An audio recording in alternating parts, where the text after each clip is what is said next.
jointly build a regional order that is more favorable to both Asia and the world. We should, through efforts towards a community for Asia, promote building a community of shared future for mankind. An open and innovative Asia for a world of greater prosperity. That's this year's theme for the Boao Forum. And it reviews Asia's commitment to take up more responsibilities in global affairs. During the next few days, the world will listen to the Asian perspective of how to adjust to and prosper in the new era. Ma Ke, CGTN. Now for more on this, let's turn to today's studio guests. We're now joined by Mr. Lawrence Brown, Chair and Founding Director of Himalayan Consensus, and also Mr. Boao Town, Dean of the Center for International Business Ethics at the University of International Business and Economics. Welcome to you both. Thank you. This year marks the 70th Boao Forum for Asia. The forum is also popularly known as the Davos in Asia. But looking back, what are some of the key takeaways from previous gatherings that you can remember, and how does it compare to what we're seeing today? Mr. Liu. Yes, incidentally, that was also the year when China joined WTO. Ever since, the Boao has been playing a very significant role, and also increasing importance is demonstrated in number one, Voice Asia and Voice China.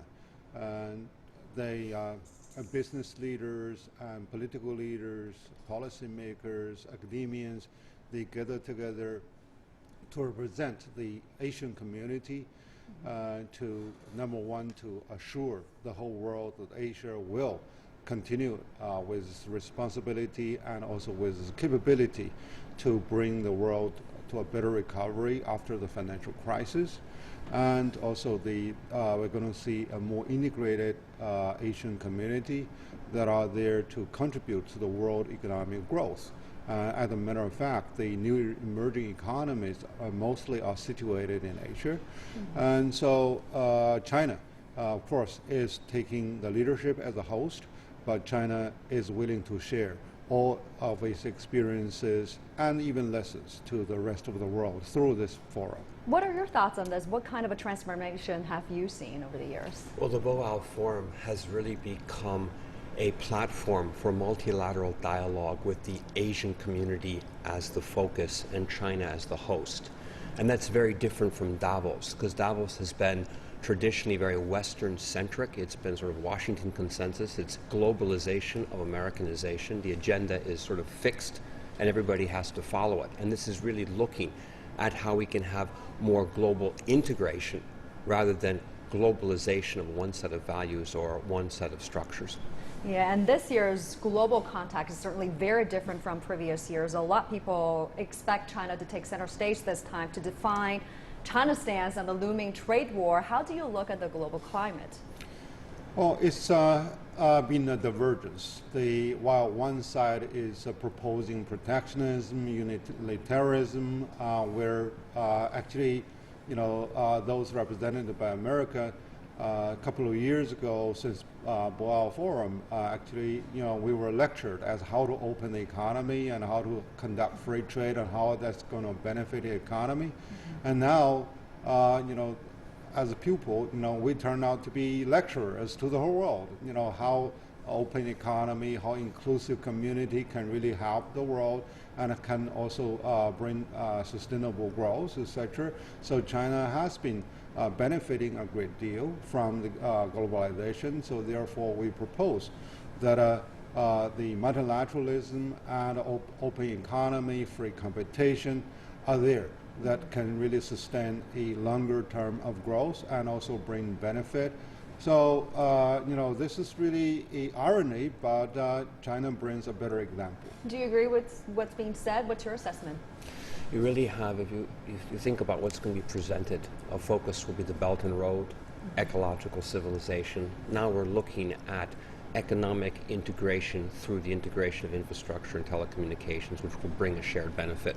You're looking at ecological civilization with China now taking the lead on the battle against climate change, which is probably the biggest crisis that all of us are facing, crisis of water, food potential, climate disaster. And this is very much contrasted with what's come out of Washington and what Trump had presented at Davos. The idea of America first, everybody else has to be second, third, fourth. This is very much juxtaposed against what President Xi is going to be presenting as a common destiny of mankind, an economic integration in which everybody is dependent upon everyone else, and therefore benefits need to be shared. And we have to have much more long-term planning, both in terms of economics and environment together, to be able to have that shared destiny. Now, Lawrence made the comparison of Boao Forum with Davos. How do you see the uniqueness of the Boao Forum in China? Well, number one is it's very inclusive, and also it is really far more open. It was really focused on Asia and how Asia can bring up the better engine for the world growth. The focus is really very diverse. It used to be on economy, but it's further expanded into culture, education, and also the business leadership, innovation, etc. So while it is having a focus in Asia, it still has a far global vision. So and now the China is also a main theme. This is a platform that many of those business leaders raise questions to Chinese policymakers as how to improve their business environment and how to bring up a better policy to bring up innovation. So this is really a very interesting one. All right, hold your thoughts. Let's also take a look at this before we head to another discussion. The Boao Forum has released 3 reports on Asia's economy, and our reporter Zoyun tells us more on how the region performed the past year. Despite a strong performance in terms of the trade last year across Asia, the outlook for future economic integration still needs further development and cautious optimism. The latest reports released at the Boao Forum point out that Asia's most important driver of economic integration, which is globalization, now face a range of unprecedented challenges. And in order to address these obstacles, the report had called for joint efforts to speed up talks on RCEP, the Regional Comprehensive Economic Partnership. We have to resort to high quality and determined measures to conclude the negotiation of RCEP, and we have seen some progress being made, such as China, Japan, the ROK restarting their trade talks. This is what we can do at the moment to counter the tide of anti-globalization and propel economic growth in Asia. Overall competitiveness throughout Asia grew in 2017. Singapore topped the list, while China was the ninth highest among the economies surveyed. But it's not just the economic integration that has provided benefits to the Asian economies. The China Initiative, Belt and Road Initiative, has contributed to infrastructure development, trade cooperation, and other sectors across the continent. For instance, many countries in South Asia are still not showing a strong level of competitiveness due to their lack of innovation and infrastructure development. But the Belt and Road Initiative is improving their situation by building economic corridors and projects. And finally, economic growth of the world's 11 largest economies, including Brazil, China, and India, have witnessed accelerated growth across the board. They're also benefiting from a drastic rise in external demand, while witnessing stable domestic demand and consumption. The Asian countries have made remarkable progress since the 2008 financial crisis, and experts say that this is because their fundamentals have improved with policies become more flexible. But what also plays a key role is enhanced integration among the Asian countries to make sure that they fight as a united community to tackle the challenges, risks, and all the ups and downs. Zoyun, CGTN, reporting from Boao, Hainan Province. Now, for more on Asia's economy, we can go to our correspondent Mira Liu at Singapore. Good to have you with us, Mira. As we mentioned earlier, Singapore topped the list as the most competitive Asian economy in 2017. Tell us more about this achievement. Yes, Chiu Yuan. Well, Singapore's economy, many considered a miracle. They grew from a backwater fishing village to a world-class economy in one generation. Recent years, Singapore is also going through some economic transformation. Before, we know Singapore is a very much export-oriented, open economy. That makes the economy very very vulnerable to external factors, especially the economic conditions in its trading partners. So since the financial crisis, actually even before, the Singapore government has been planning how to uplift its economic model. In recent years, Singapore has been doing well. The economy expanded 3.6% in 2017. It's not as much as the developing economy, but for a developed country, it's not a bad figure. The manufacturing sector, which makes up 1/5 of the economy, was the standout performer last year. The service sector, accounting for about 2/3 of the economy, also quickened its pace of growth to 2.8% compared to 1.4% in 2016. And Singapore in recent years is also embarking on its Smart Nation initiatives. The country wants to make an example for the world in terms of using technology to enhance urban living. The idea is the government is opening up a lot of data that's available to the public, both public and private sectors, so the companies can start to have innovation ideas to create smart apps to help people's everyday living. And in recent years, we've seen a lot of progress in areas like autonomous vehicle, on robotic solutions, a lot of focus on transportation and elderly aging sector in Singapore. Qiu Yuan. Thank you very much, Mirilu, joining us live from Singapore there. Now our reporter Zhou Yun is also joining us, who is at the opening ceremony. Good to see you there, Zhou Yun. Tell us more about the Chinese government's role at the forum and what are the expectations of today's opening ceremony? Hello there, Julian. Well, in the next 40 or 50 minutes or so, the world's attention will be gathered here in this venue. It's not only because the speech will be delivered by Chinese President Xi Jinping, but also it is delivered at a crucial time amid the China and U.S. rising tensions on trade, as well as this is also expected that the first time for Chinese President Xi Jinping to reiterate against the trade frictions against the states, as well as demonstrate its commitment on further opening up. And actually, the Boao Forum for Asia has always been one of the most important platforms for the Chinese government to deliver key messages as well as make the voice of China heard.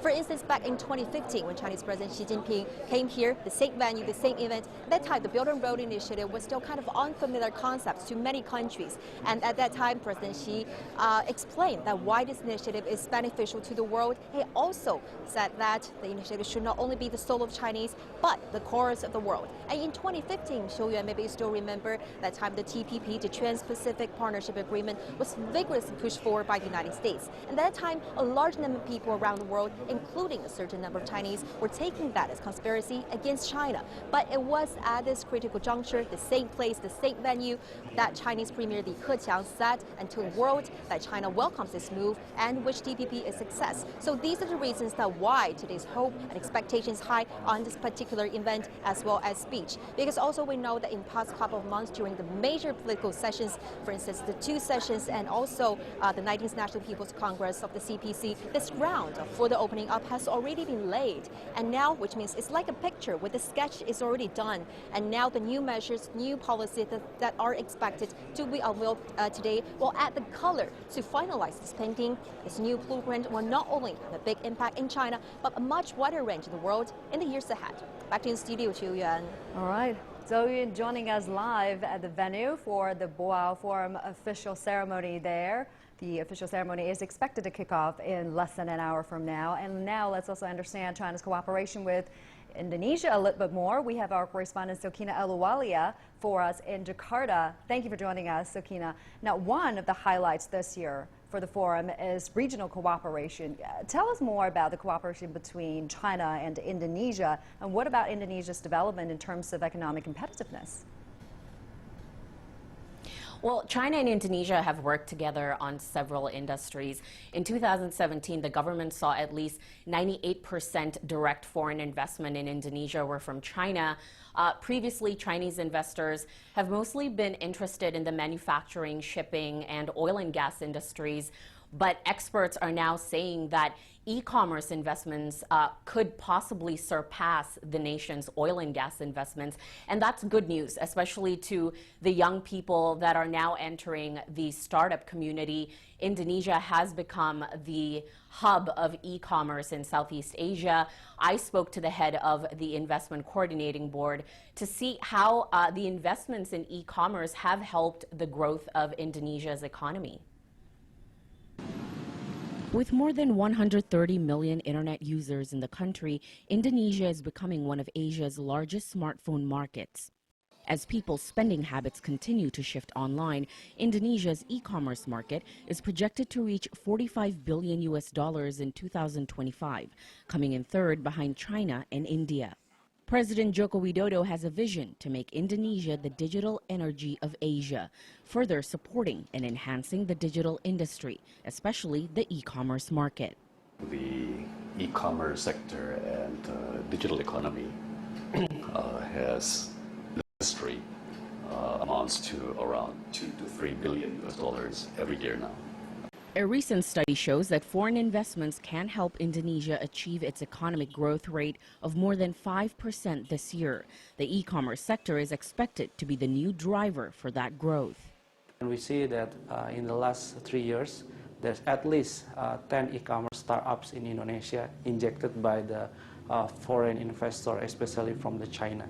That's why in 2017, we have the data around $4.8 billion total investment, direct or indirect investment to Indonesia startup.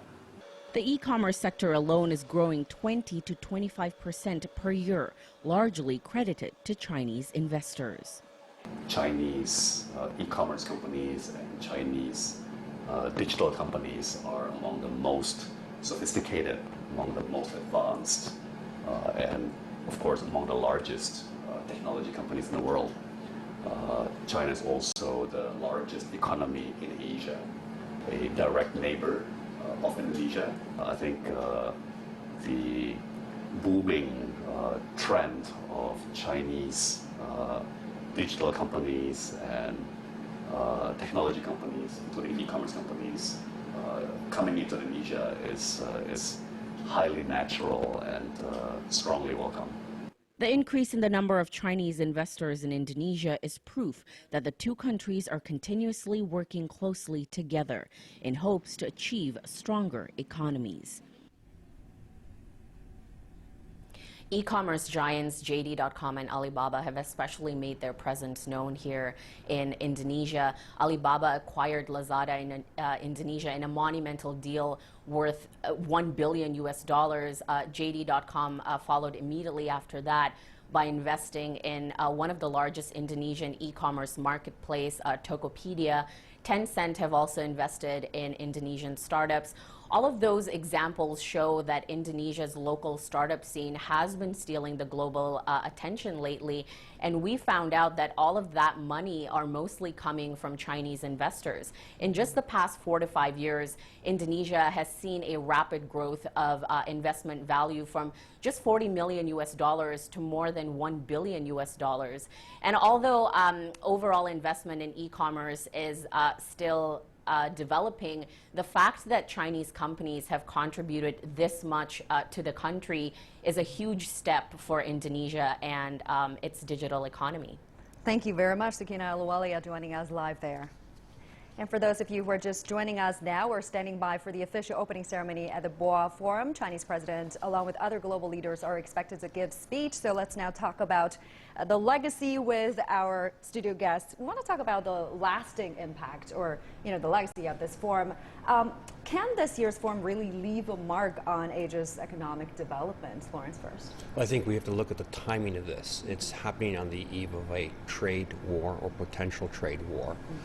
We have on the one hand America that used to stand for free trade, for open economy, that at least in the Obama era was trying to lead on climate, to a vacuum now under Trump, where America is protectionist, unilateral, against any effort to protect the environment. And here we have President Xi convening Boao, bringing together nations in Asia and the focus is on global integration, trade, the Belt and Road, environmental technologies.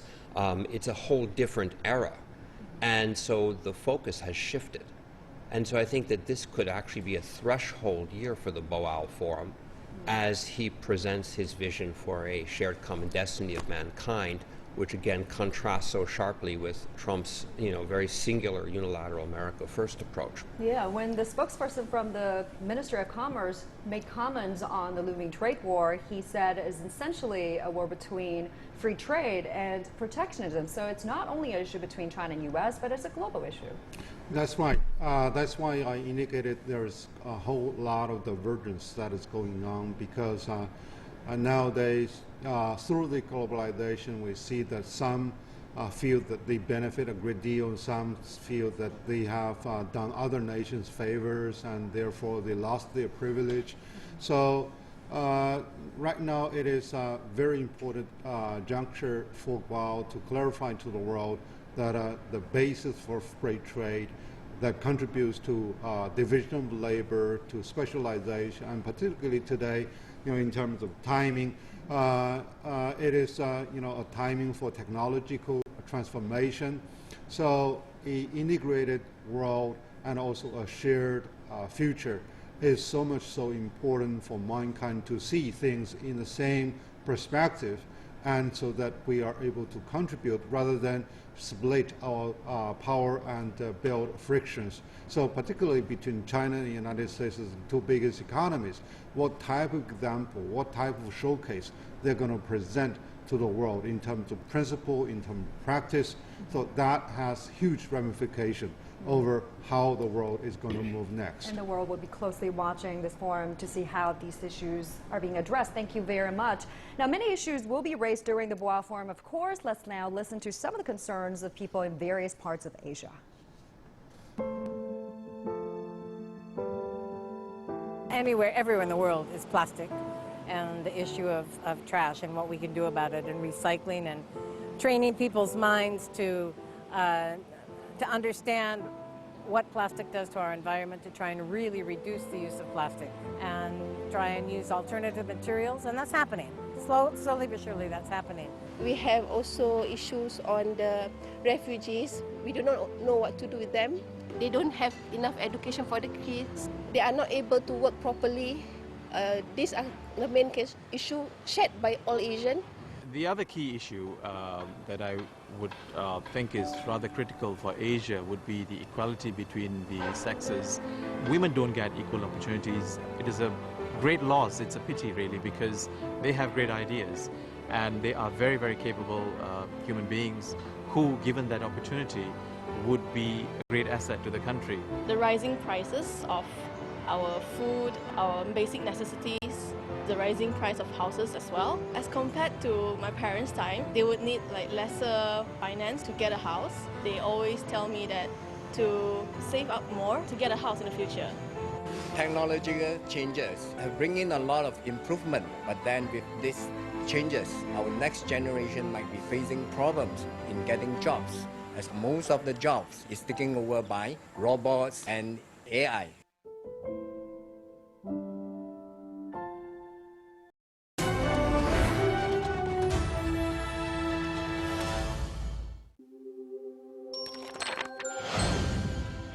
Asia, a vast land with fast growth. But the world is changing. Politics are divided and policies are debated. Technologies are accelerating and businesses are adapting. Are we rushing into an age of convergence, or are we driving into a world of division? Can Asia remain open as the world reinvents itself? Will innovation keep pace with the changes? Global opinion leaders gather at the Boao Forum in April to exchange thoughts, brainstorm ideas, and map a future for Asia and the rest of the world. Join CGTN TV and digital platforms for full coverage of the Boao Forum.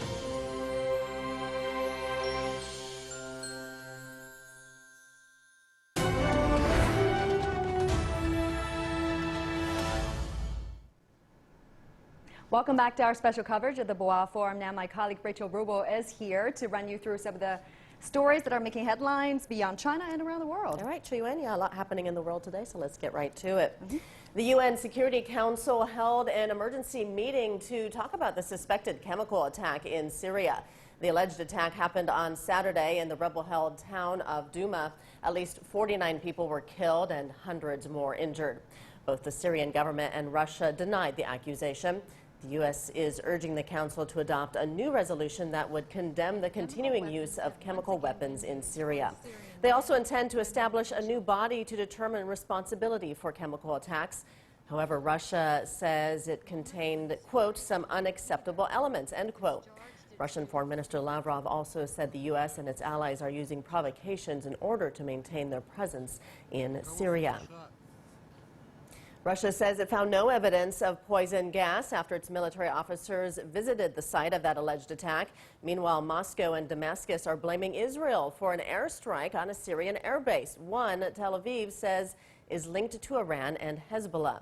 CG10's Julia Lubova in Moscow tells us more. Well, Russia, along with the Syrian government, has blamed Israel for carrying out an attack on a Syrian airbase near Homs known as T4. However, Israel has neither confirmed nor denied that. But the Russian military said that 2 Israeli F-15 warplanes carried out that strike.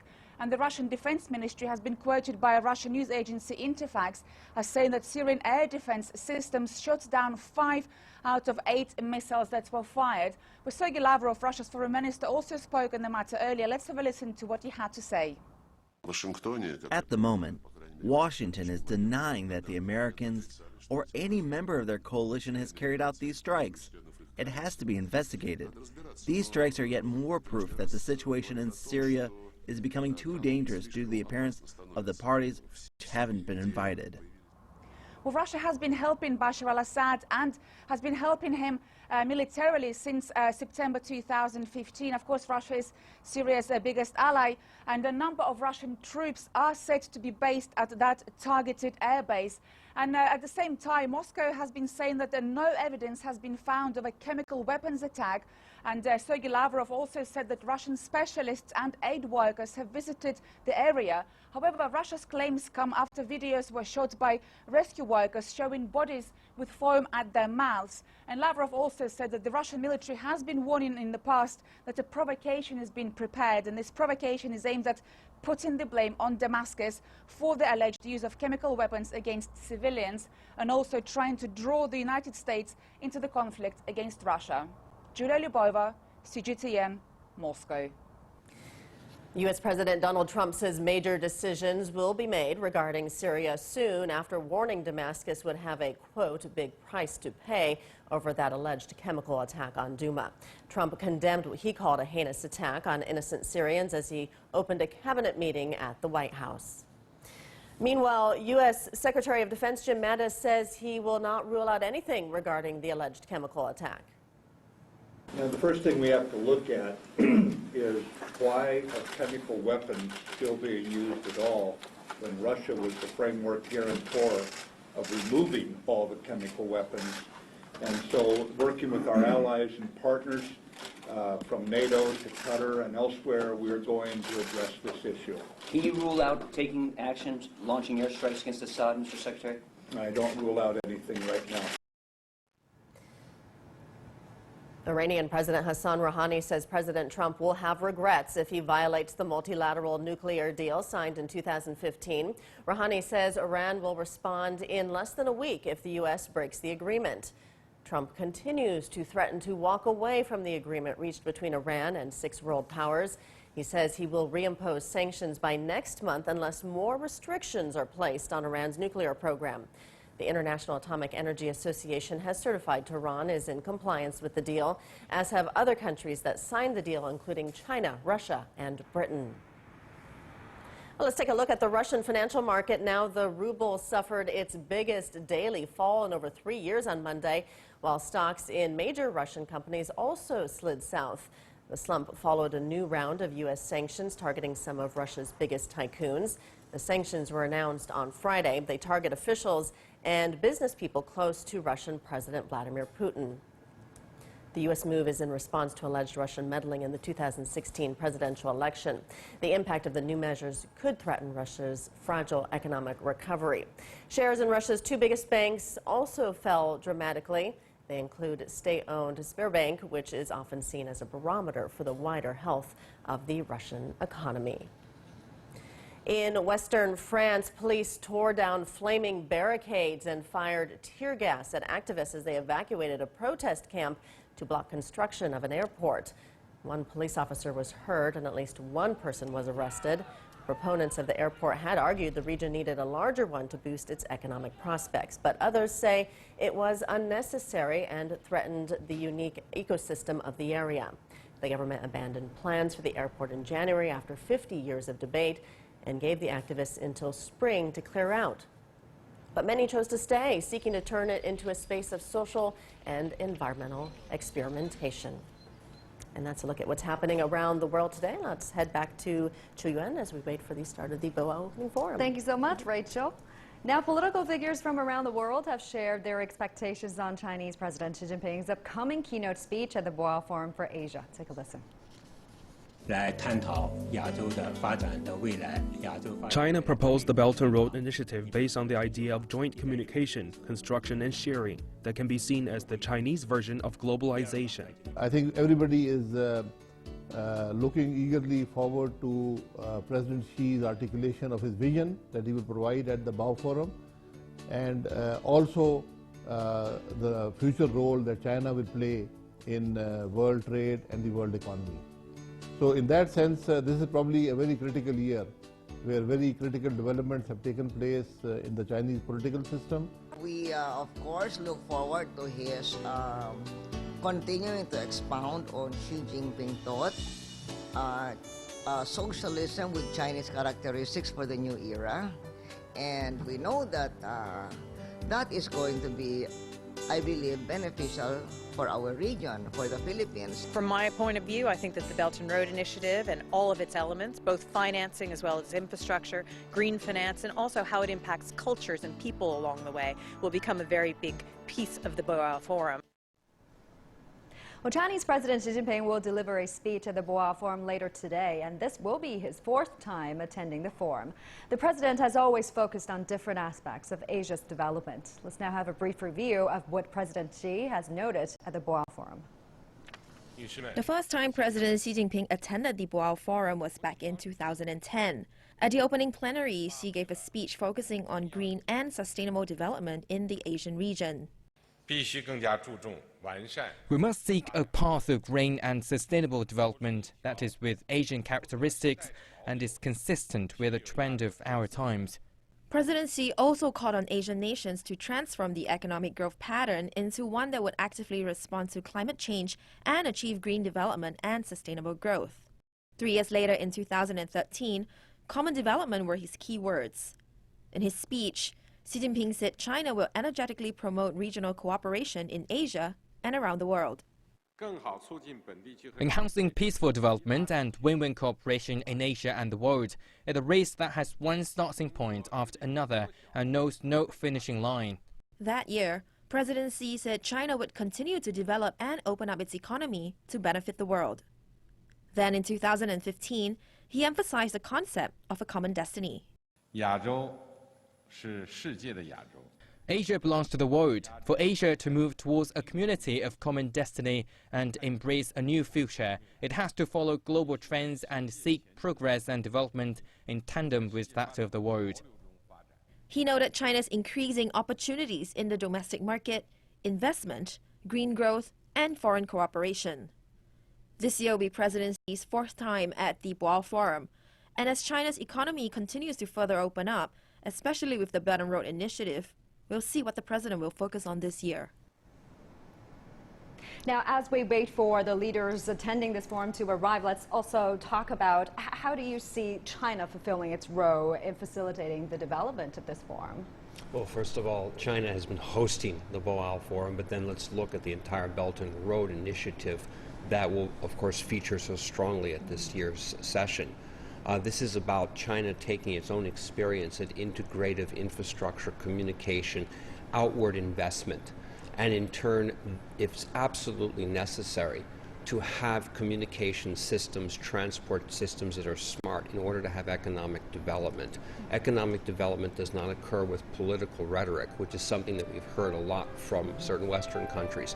It comes with fixed asset investments and integration. And I think that's what is going to be the first stage of this. And then, of course, building on what President Xi has said at previous Boao Forums, the environment takes precedence. Smart green and blue development will be key. And I think that we can expect to feature at this year's Boao. Yeah, and we're getting live feed of the Boao Town now, looking beautiful there.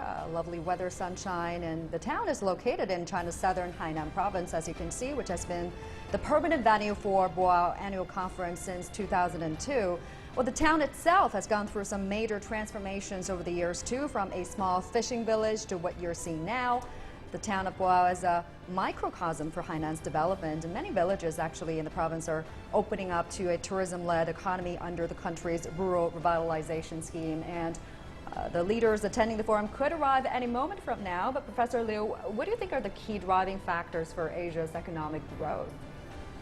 I think the cohesiveness of the culture is fundamentally important to bring the Asian community together, and also the resilience of their personality, because we were hit by the financial crisis at the end of the last century, but we came through it. And also the real economy is very important to sustain. However, wonderful you talk about service, the wonderful ideas, the real economy is the backbone for sustainable growth.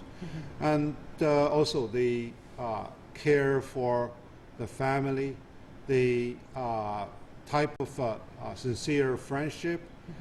So we are learning the rule-based one through, rule by law, but the relationship based, the friendship is also very important.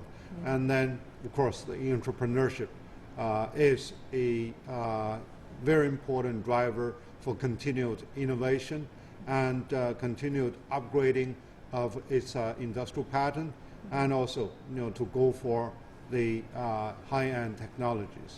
And this is the live picture coming from Boao, where the official opening ceremony will be held. But last year, Lawrence, we saw an upward trend in trade and investment in Asia. But despite China's continuous efforts on free trade and globalization, some countries still show signs of protectionism and unilateralism. How should China and Asia cope with such challenges and deal with the risks it brings up? I think continued openness and continued economic integration are key. And China right now is talking and emphasizing, President Xi is emphasizing the need for continued economic openness, integration. Again, the Belt and Road is going to be a driver for this within Asia, but not only within Asia, it's also affecting parts of Europe, Africa.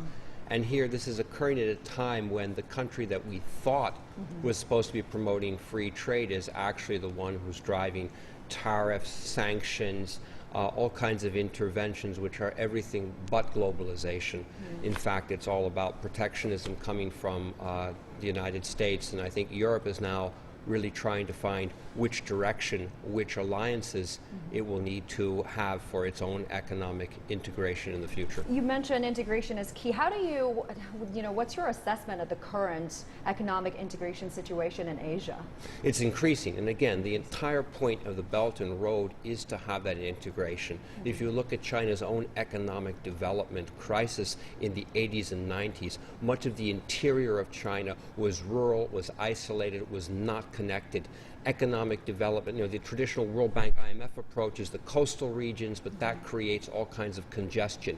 The effectiveness of China's own economic model and approach has been to develop the infrastructure inland and open up the inward areas. If we look at Central Asia, many parts of South Asia and Africa, you have landlocked states without transport systems, telecommunication systems that are smart, and fresh energy systems that are going to be green. We cannot have economic growth and you cannot have shared prosperity. Professor Liu, how do you look at the challenges in Asian economic integration?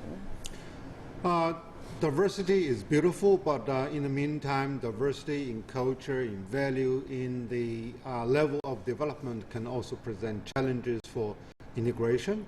And the other is external intervention. The United States, in particular, is proposing a different mode, but in the meantime, they are not really there to commit themselves. So that really make the entire followers of the United States over the TPP kind of paranoid. So there's a, they still wanted to uphold the TPP, but in the meantime, they are shifting more to China now in terms of the practical trade and investment, which can really deliver the real benefit. And also the different culture, different religious belief can also, one hand enrich diversity, but that brings many different understandings, and then different, political institutions.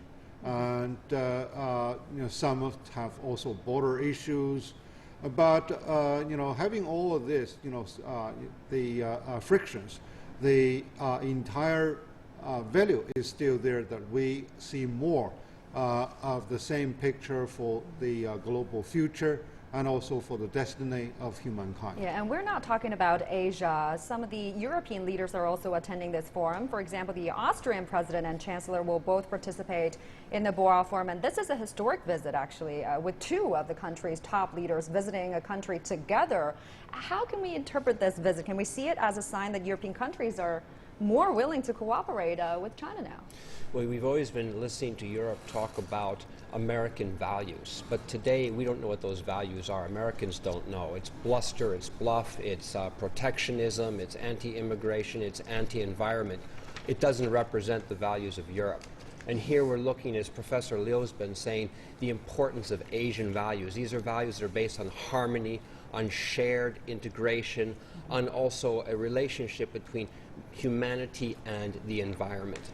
And it's this kind of more harmonious approach, this more softer, inclusive approach that may be attractive to Europe. And maybe Europe has to decide whether it's going to be focusing on a North Atlantic American values or a more universal values, which are very much being represented here in Asia.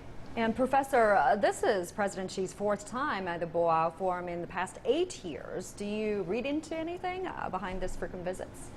Well, through this, a number of visits and important keynote speeches, we noticed that there is a core value that's there, which is responsibility. Responsible for the future by green economic development, and responsible for Asia, that is, further integration and a common prosperity, and also responsible for the economy through innovation, and also uphold the free and open, inclusive economy, and that's also very important, and also the broad-mindedness. People speculated, okay, China proposed the FTAAP or 10+1, and for Asian integration, U.S. proposed TPP, but China really demonstrated the open mind. Okay, we hooray your TPP, but in the meantime, we are constructing the Belt and Road, the other integration programs. Hopefully, they are going to converge. They're going to get harmonized. So it's not there that we are setting up, tit for tat retaliation in terms of rivalry. So China is there to present more of a positive sum game instead of a zero-sum game. And we're just standing by for global leaders to arrive at Boao Forum. Professor, Boao Forum is also one of the 4 international forums that will be held in China this year. What can we expect from President's speech? I think one is to reassure the world where China stands. So to further open store, to continue to contribute to the world economy by stabilizing its own growth rate, And also the focus is there to alleviate poverty. That's an immense amount of task because China contributes to also 1/5 of the whole world population. And innovation, both in terms of technology and business model. And I think more inspiring is that China will assure to the world that China is there to further open its marketplace, and China is going to import more. China is going to reduce further tariff barriers, and also China is also offering more responsibility in terms of climate change, in terms of the support for the lesser developed economies. So there, China is upholding the banner of those that can really point to a shared, better future. Lawrence, let me get back to you after this. We're going to take a short break here at the special coverage of Boao Forum. We'll be right back. Stay with us.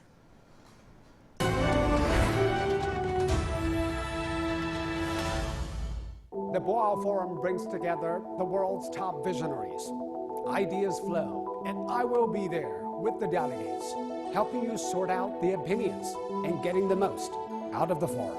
I will be on hand to interview the top movers and shakers. Join me to hear their voices, to get inspired, and to learn how future policies are being shaped at Boao. And I will provide dialogue with the thinkers and policymakers. Careful analysis at one of the world's major gatherings. Join us to examine the world's future at the Boao Forum for Asia.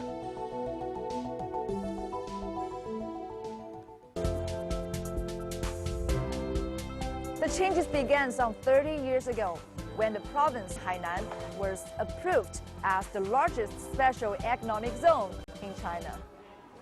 All those reforms are crucial, making sure that China's development is inclusive, sustainable, and beneficial to all its people. The Smart Village program allows thousands of residents in small villages to directly connect with well-established communities in big cities. China is climbing up the global technology value chain. Where is the innovation trend heading next? Innovative programs such as blockchain technology are giving some Australians a unique way to power their homes. To technologies, themes that are key in this year's Boao Forum.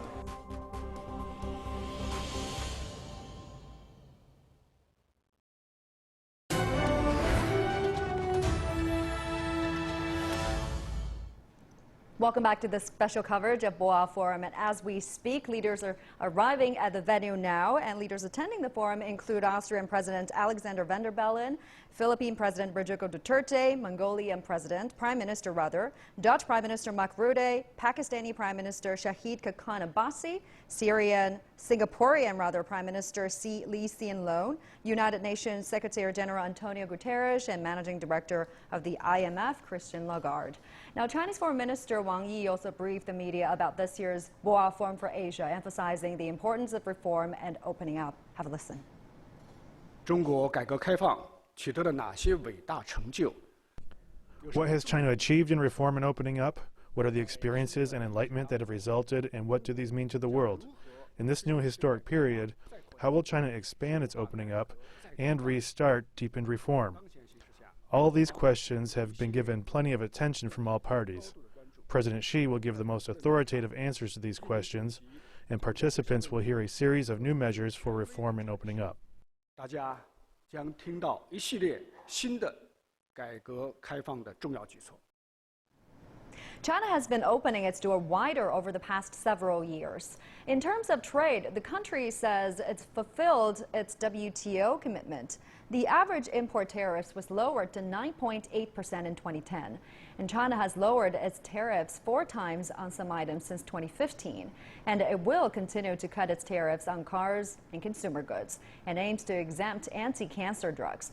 And so far, the country has also set up 11 pilot free trade zones. In the service sector, China has opened up 120 related industries, surpassing the goal of 100 when it joined the WTO nearly 2 decades ago. As for foreign investment, many approval procedures have been simplified, and Beijing says foreign companies, including those in the U.S., will be allowed to compete on an equal footing with domestic ones. Hainan Province, a tropical island roughly the size of Switzerland, hosts the annual Boao Forum for Asia. It lies roughly 30 kilometers off the south coast of the densely populated Guangdong province. And over the past 30 years, it has developed into one of China's most vibrant economies due to its attractive winter climate and marine economy. So let's now take a closer look at some of the figures behind the growth. With nearly 2 million square kilometers of territorial waters, Hainan Province covers a lot of water as well as ground. Over the past 30 years, Hainan's marine economy has witnessed steady growth. Figures show Hainan's aquaculture area accounts for more than 1/6 of its waters. The marine economy has expanded from less than 6% of its GDP to nearly 30% over the past 30 years when Hainan officially became a province. In 1987, the GDP of Hainan was only about 5.7 billion yuan. By 2017, Hainan's GDP had reached 446 billion yuan. Investments are still falling short, and so the province hopes to take advantage of the Boao Forum for Asia by landing some deals. Located at the southern end of the Pan-Pearl River Delta, Hainan has set a goal for 2018 to collaborate more with Pan-Pearl River Delta cities, as well as the Greater Bay Area, to deepen ties with Guangdong Province, Hong Kong, Macau, and Taiwan. Now, Boao, in China's southernmost province of Hainan, has been the host of the annual Boao Forum, as we mentioned, for Asia for 17 years now. A place for many government and corporate leaders to gather. This rise in recognition has also had a positive spill over to its residents. Weilin Tang takes a look at what continues to draw visitors, local Chinese and foreigners alike, to the town. There is more to this little town than meets the eye. One may say, if not for the annual Boao Forum for Asia, many may never have even heard of this unassuming gem in China's Hainan province. Be that as it may, this forum has helped bring about changes for many people on the street, from small businesses and residents to out-of-town visitors alike. Jiang Xiang has been operating his restaurant and bar named Story of the Sea for 8 years now.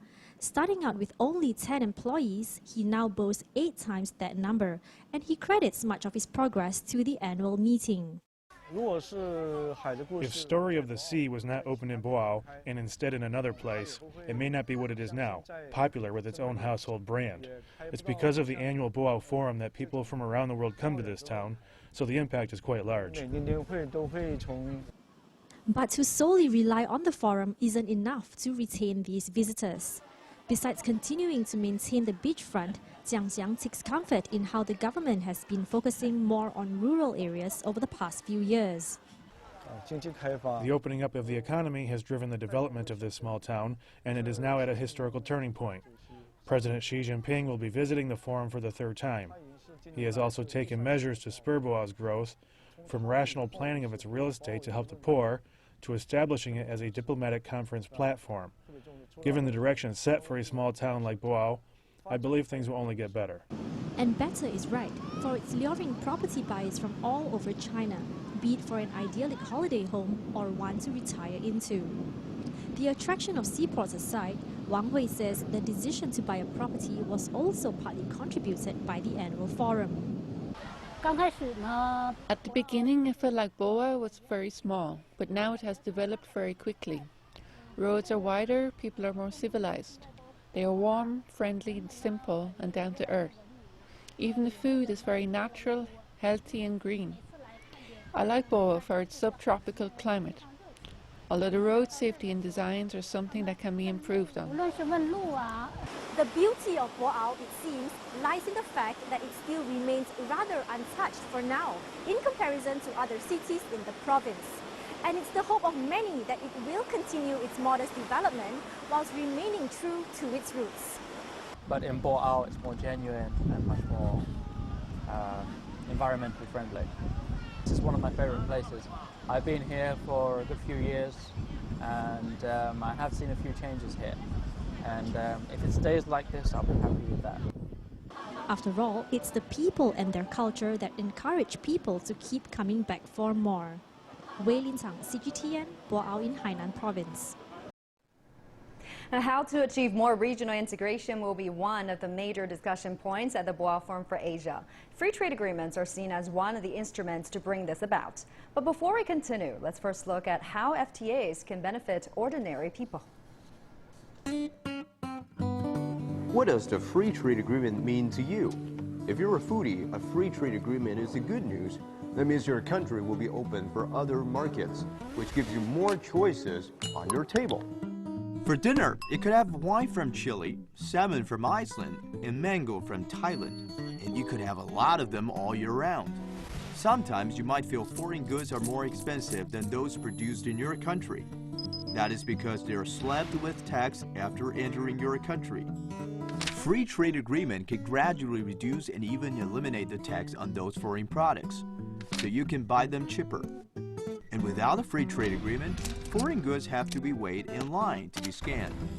For instance, if you want to taste a box of Australian milk, after weeks of waiting, the date might expire when it finally shows up at your doorstep. The FTA is aimed to avoid that scenario. It will either cut some of the steps to make the line shorter or give that box of milk a green card. Thus, you can enjoy it when it's still fresh. Now let's look at some of the multilateral free trade agreement in Asia. There is a smaller one with just 3 countries involved, but the negotiation on this one was long and tough. There is also a bigger one that the negotiations were completed. 98% of goods in the region will be duty-free, and what might be the biggest one, RCEP. This one will cover nearly half of the world's population. If everything goes well, it will be signed as early as this year. So we're now just standing by for President Xi Jinping to deliver that keynote speech at the Boao Forum. When that happens, we're going to take you back to the venue. Before that, let's get down to it. Let me get back to my previous question about what can we expect from the president's speech. I mean, a lot of people see it as the president's first chance to hit back in person to the terror threats from the United States. How do you see him addressing this? Well, first of all, I think that China's representing now the country that's promoting free trade, or the country that's promoting economic integration. And this is again in stark contrast with the bluff and bluster that we hear from the Trump administration. And I think what's also disturbing is that in America, if you look at the economics, about only 20% of the American economy is actually, trade and industry, the traditional sectors. About 80% of it is capital market arbitrage. And if we look at what's happening, today Trump makes a statement, the market drops 200 points. Tomorrow he makes another statement, it goes up 300 points. And a lot of people are making a lot of money playing these margins. I mean, this is how hedge funds make money. They don't make money when the market gradually grows. They make money with volatility. But for the rest of the world, and particularly for Asia, which depends a lot on hardcore industries, volatility is not helpful. People want predictability. And I think that's one thing that with President Xi taking center stage in Boao, he's offering is China's policies are predictable. They are setting an agenda that is environmentally sound, but promoting consistent international integration and trade through communication and through the transport networks that are being evolved, which also offer a lot of opportunities for other countries to enter into the sectors that China's not focused on. And this is very, very different messaging. And so I think that Europe is sitting there. This is obviously the interest in what's going to happen in the next few hours, and what will be said is sending a very clear message to the rest of the world as to where we need to look for economic stability versus volatility.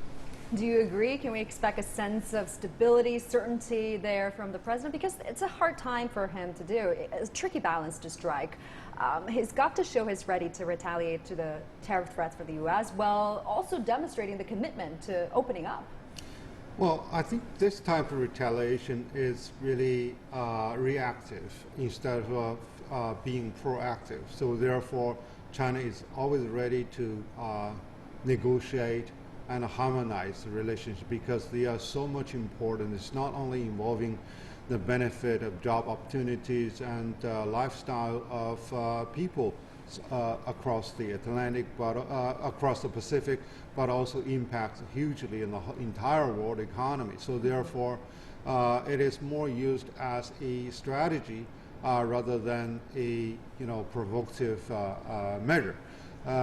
So to further open up and to stabilize the economy and to contribute to the world economic growth while recovery is still very fragile is the mainstay for his speech.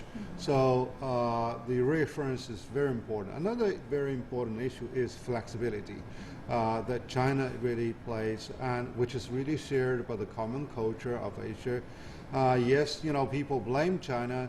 Well, you propose a Belt and Road Initiative. Where are the rules?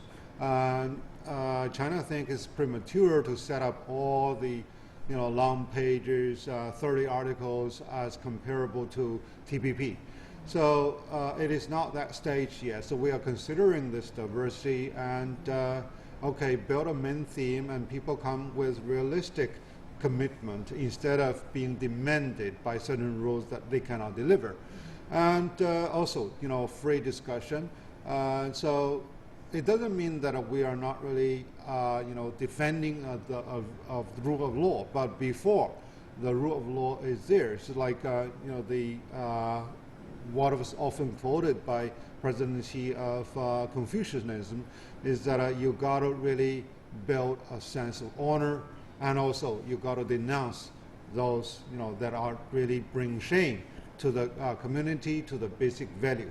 So I think the message delivered is there to shame those who are really working against the human interest and the human future of destiny. Yeah, and both 19th National Congress and the Davos Forum have seen words like continue reform and open up wider. Do you think that these words will be mentioned again in today's speeches? They'll be mentioned again, but I think the question of reform is kind of almost an outdated term. We're really looking now at the next stage of the involvement of the Chinese economy. China is no longer the factory of the world. It is now the global investment bank of the world. It is also in many ways becoming the central bank of the world.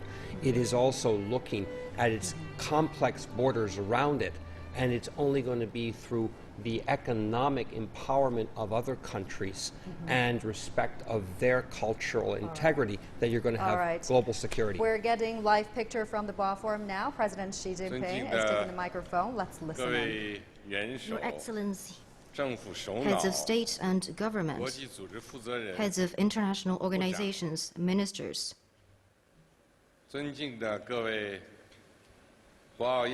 incumbent and incoming members of the Board of Directors of the Boao Forum for Asia, distinguished guests, ladies and gentlemen, friends.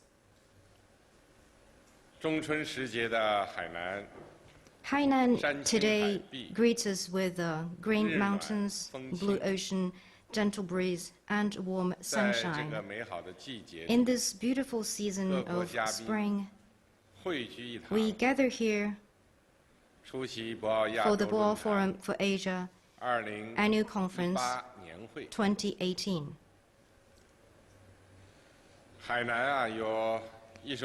Here I want to quote the lyrics of a Hainan folk song. It has been a long time since we last met, and I hope it will be a long time before we have to depart.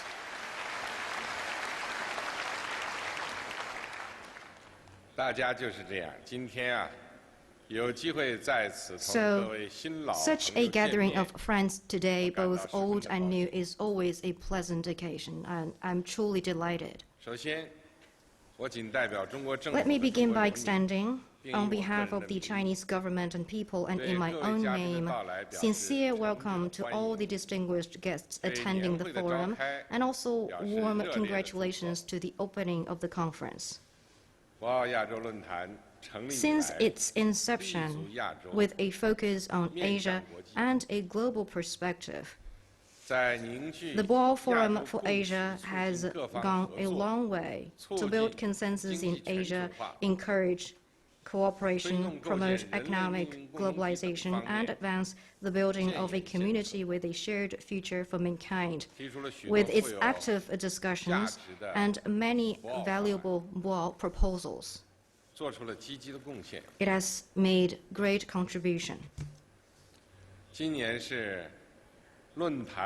This year, the Boao Forum for Asia has just had a major change of its board of directors. So I wish to take this opportunity to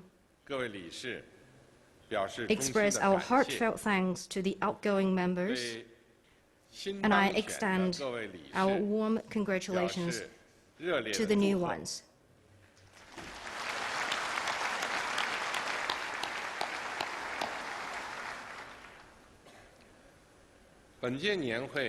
The theme of this year's conference is an open and innovative Asia for a world of greater prosperity.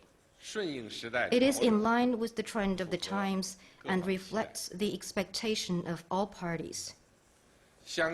I'm sure that your engaging discussions here will produce many insightful views. Ladies and gentlemen, friends, there are certain historic occasions that empower us with the wisdom and strength to move forward.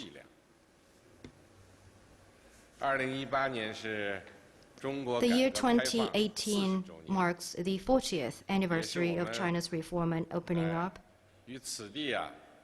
And also for the host of our forum, Hainan Province, this year marks the 30th anniversary of the establishment of the province and special economic zone of Hainan. It was born in the process of opening up and reform, and it flourished in that process. It is reform and opening up that has given life and prosperity to Hainan, that has turned it from the once backward and remote island into one of China's most open and dynamic regions, and that has enabled Hainan to achieve phenomenal social and economic growth. Just like the radiance of the sun is reflected by a drop of water, the development of a country may be epitomized by an individual region. Hainan stands as an important historical witness to China's reform and opening up over the past 4 decades. In 1978, thanks to the initiative of Mr. Deng Xiaoping, the third plenary session of the 11th CPC Central Committee marked the beginning of China's historic journey of reform and opening up. Our endeavor started from rural areas to cities, from pilot programs to nationwide projects, and from economic restructuring to the comprehensive deepening of reform. Reform and opening up over the past 4 decades has brought tremendous benefits to the Chinese people. With united and determined efforts, the Chinese people have added a glorious chapter to the development epic of the country and the nation. Over the last 4 decades, the Chinese people have significantly unleashed and enhanced productivity in China through hard work with an unyielding spirit. Heaven rewards those who work hard, and flowers in spring come to fruition in autumn.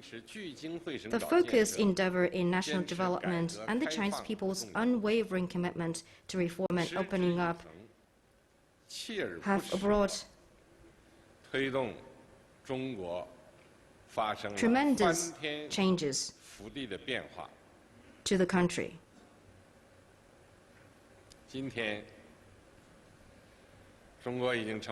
China has grown into the world's second largest economy, the largest industrial producer, the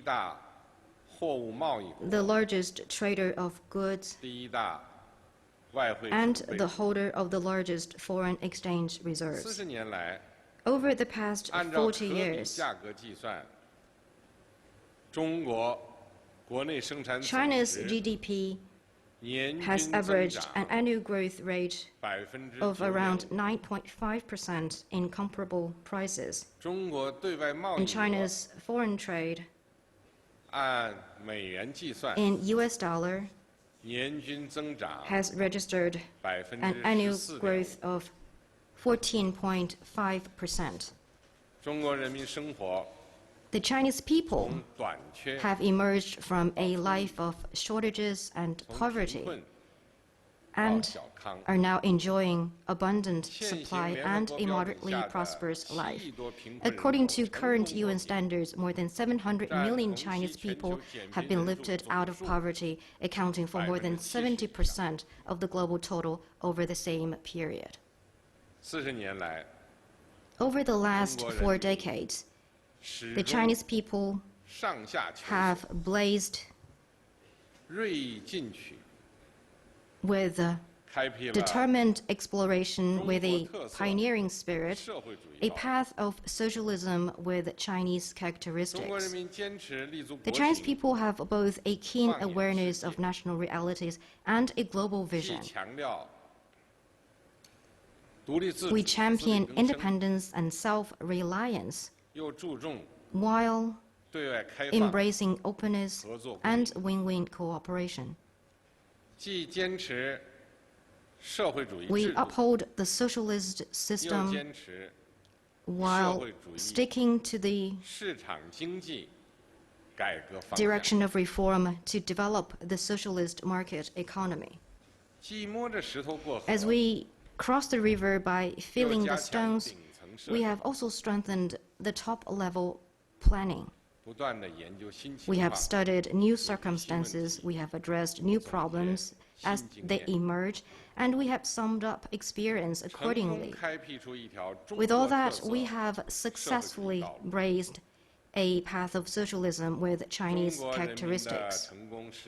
The successful practice of the Chinese people is a proof that there is more than one path leading to modernization. With the right direction and with unremitting efforts, all roads will take us to Rome.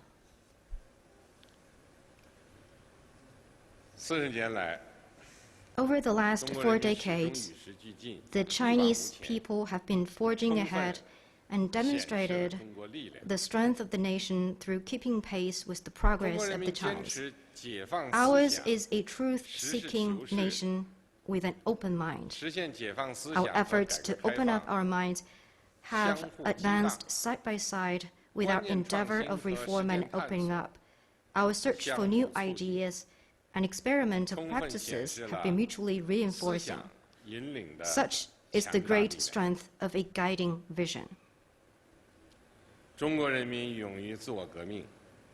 Ours is a nation that has courageously engaged in self-revolution and self-reform, constantly made improvements to the system of socialism with Chinese characteristics, and kept overcoming institutional and systematic obstacles to development.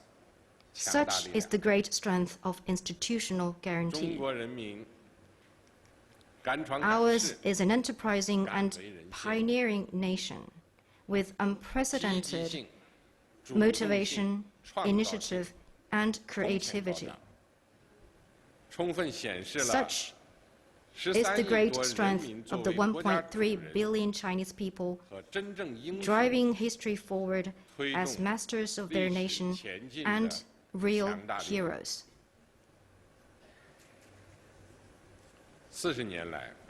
Over the last 4 decades, the Chinese people have always embraced the world with an open arms and actively contributed our share to the world. Reform and opening up is a great process that has seen China and the world achieve development and progress together. The Chinese people have made opening up a fundamental national policy. We have pursued development with an open door and accomplished a great transition from seclusion and semi-seclusion to all-round openness.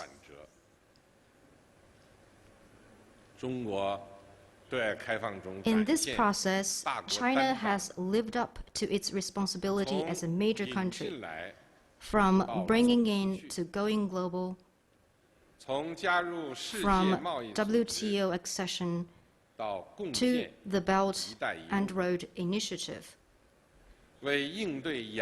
China has made significant contribution to mitigating the Asian financial crisis and the global financial crisis. In recent years, contributing over 30% of global growth,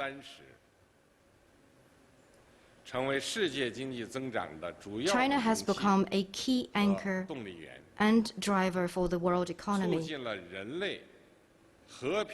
and has become a positive force in advancing the noble cause of global peace and development.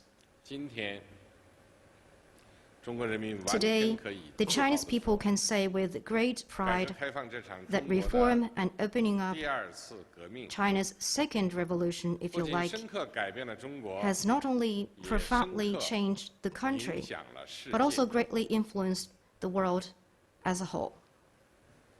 An ancient Chinese classic teaches that heaven has its own law, and those who embrace it will prosper. China's reform and opening up meets its people's aspiration for development, innovation, and a better life. It also meets the global trend toward development, cooperation, and peace.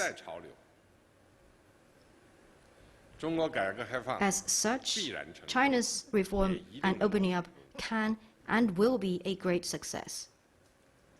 4 decades of reform and opening up has given us many valuable inspirations. The most important one is that for any country or any nation to achieve rejuvenation, they must follow the logic of history and the trend of the times in their pursuit of progress and development. Ladies and gentlemen, friends, the world is undergoing a new round of major development, great change, and profound readjustment. Mankind still faces many instabilities and uncertainties. The new round of technological and industrial revolution brings fresh opportunities and also presents unprecedented challenges. In some countries and regions, people are still living in the shadow of war and conflict. Too many people, including the old, women, and children, are still suffering from hunger and poverty. Climate change and major communicable diseases remain formidable challenges.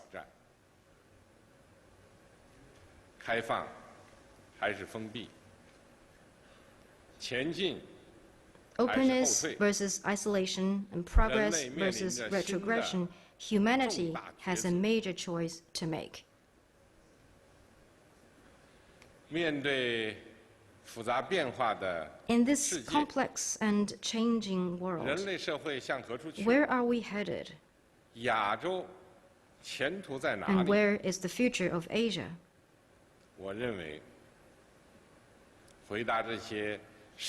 To answer these fundamental questions of our time, we must not let our vision be blocked by floating clouds.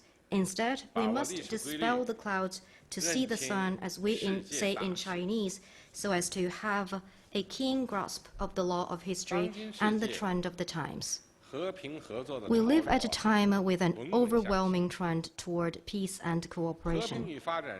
In a world aspiring for peace and development, the Cold War mentality and zero-sum mentality look even more out of place. Putting oneself on a pedestal or trying to immune oneself from adverse developments will get nowhere. Only peaceful development and cooperation can truly bring win-win or all-win results. We live at a time with an overwhelming trend toward openness and connectivity.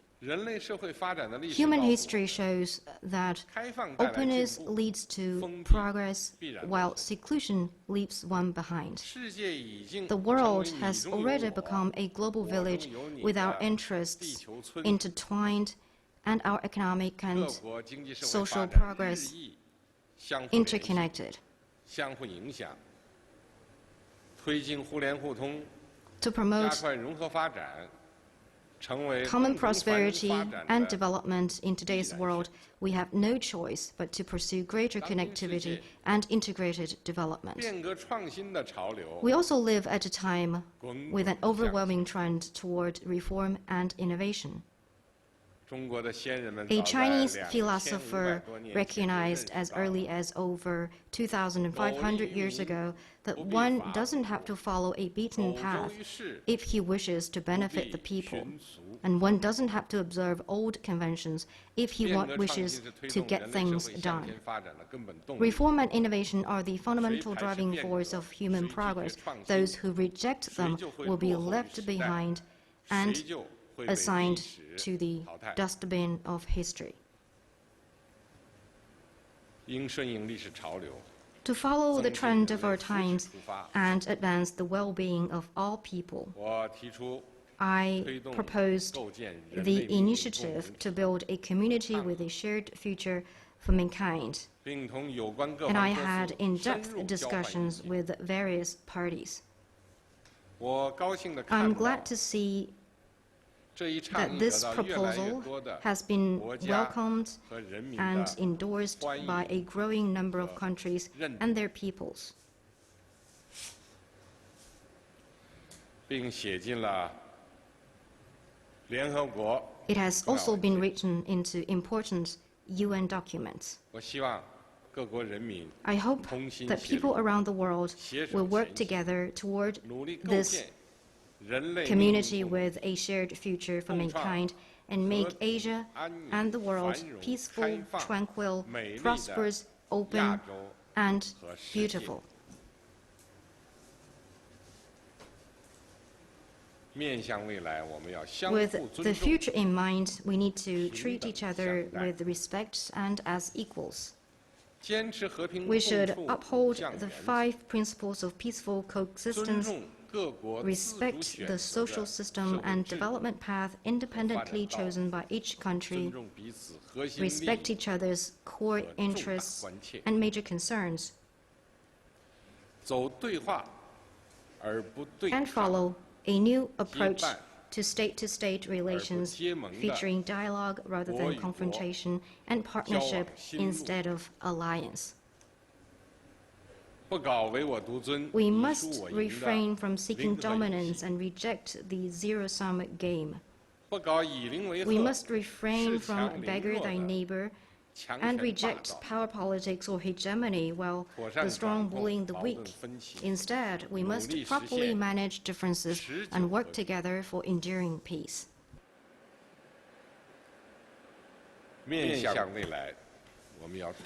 With the future in mind, we need to promote dialogue and share responsibility. We should act on the vision of common, comprehensive, cooperative, and sustainable security, and firmly uphold the international order and the system underpinned by the purposes and principles of the UN Charter. An integrated approach should be taken to counter traditional and non-traditional security challenges, and the coordination should be enhanced both bilaterally and multilaterally.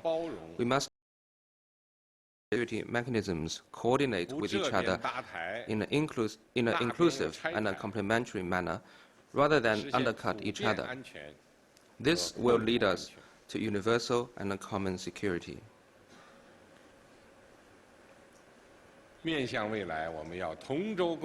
With the future in mind, we need to engage in cooperation for win-win results. We should stay committed to openness, connectivity, and mutual benefits, build an open global economy, and reinforce cooperation within the G20, APEC, and other multilateral frameworks.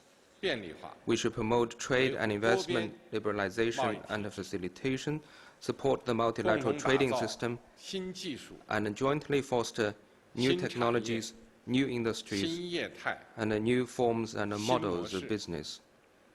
This way, we will make economic globalization more open, inclusive, balanced, and beneficial to all.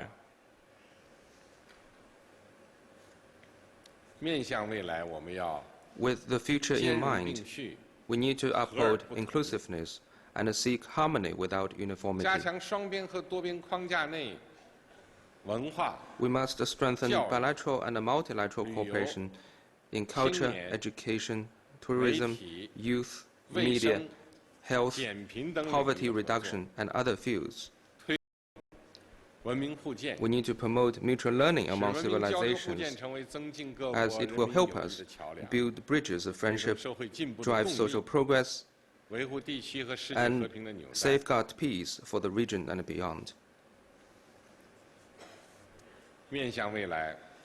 With the future in mind, we need to treat nature with respect and treasure our planet.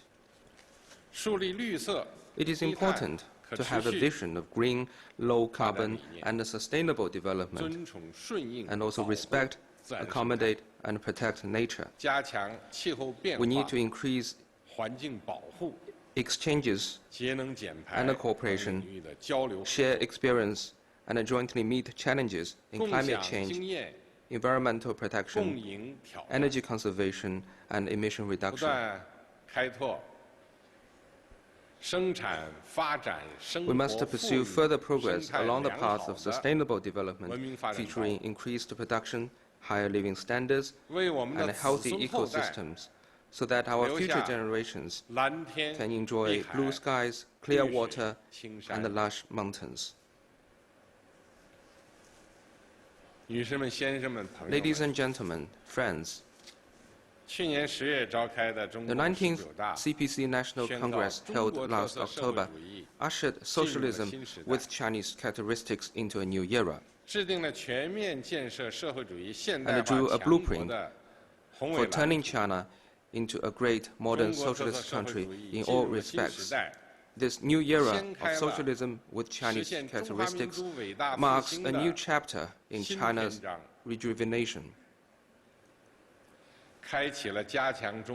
and also its effort for shared prosperity with the rest of the world.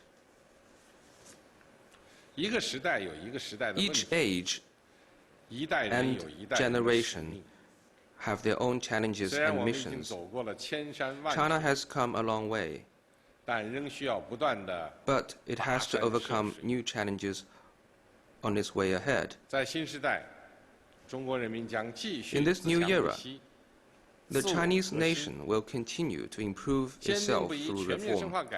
We will stay committed to advancing reform in all respects and prevail over whatever challenges that may lie ahead. We will tackle long-standing problems with courage and resolve, and break the impediments of vested interests to see the reform through. The Chinese people will continue to take bold steps in innovation to boost development. Following the people-centered development philosophy and the new development vision, we will modernize our economic system, deepen supply-side structural reform, and implement at a faster pace the strategies of innovation-driven development, rural revitalization, and coordinated regional development. We will continue to work on targeted poverty alleviation, and promote social equity and justice to give our people a greater sense of fulfillment, happiness, and security. The Chinese people will continue to increase openness and expand cooperation. We will stay committed to the strategy of opening up for win-win results. We will pay equal attention to bringing in and going global, and break new ground in opening China further through links running eastward and westward across land and overseas. We will adopt policies to promote high-standard liberalization and facilitation of trade and investment, and explore the opening of free trade ports with Chinese characteristics. The Chinese people will continue to work together with the rest of the world and make a greater contribution to humanity. China will stick to the path of peaceful development, actively pursue global partnerships, uphold multilateralism, and take an active part in reforming the global governance system.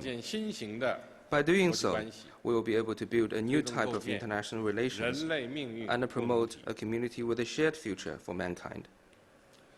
No matter how much progress China has made in development, China will not threaten anyone else, attempt to overturn the existing international system, or seek spheres of influence. China will stay as determined as ever to build world peace, contribute to global prosperity, and uphold the international order. Ladies and gentlemen, friends, a comprehensive study of world development trajectories shows that economic globalization is an irreversible trend of our times. In line with this conclusion, I emphasized in my report to the 19th CPC National Congress that China will continue to adhere to its fundamental national policy of opening up and pursue development with its door wide open. I wish to make it clear to you all that China's door of opening up will not be closed and will only open even wider.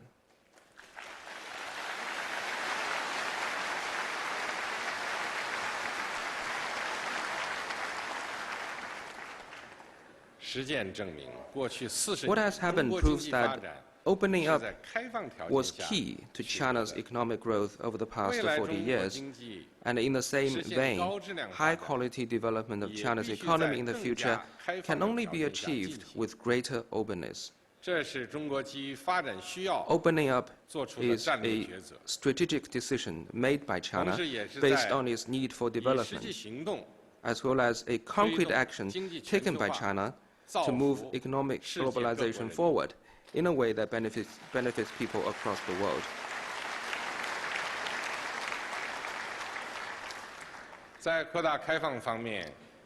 China will adopt the following major measures to pursue further opening. First, we will significantly broaden market access. A number of landmark measures are to be launched this year. On services, financial services in particular, important announcement was made on measures to raise foreign equity caps in the banking, securities, and insurance industries at the end of last year. We will ensure that these measures are materialized. At the same time, we will make more moves toward further opening, including accelerating the opening up of the insurance industry, easing restrictions on the establishment of foreign financial institutions in China, and expanding their business scope. And also opening up more areas of cooperation between Chinese and foreign financial markets. On manufacturing, We have basically opened up this sector, only with a small number of exceptions on automobiles, ships, and aircraft. Now, these industries are in a position to open up. Going forward, we will ease as soon as possible foreign equity restrictions in these industries, automobiles in particular.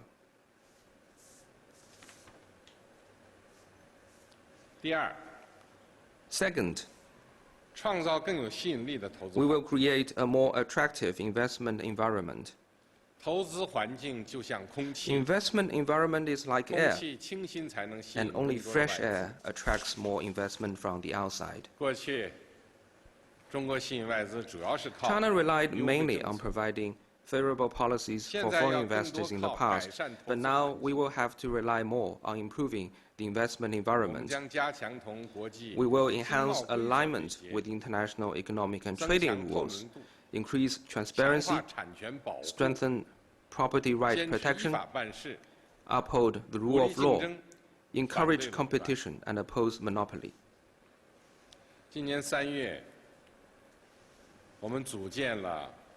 In March this year, we established a host of new agencies, such as the State Administration for Market Regulation, as part of a major adjustment of government institutions.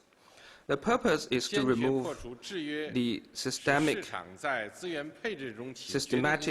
and institutional obstacles that prevent the market from playing a decisive role in resources allocation and enable the government to better play its role. In the first 6 months of this year, we will finish the revision of the negative list on foreign investment,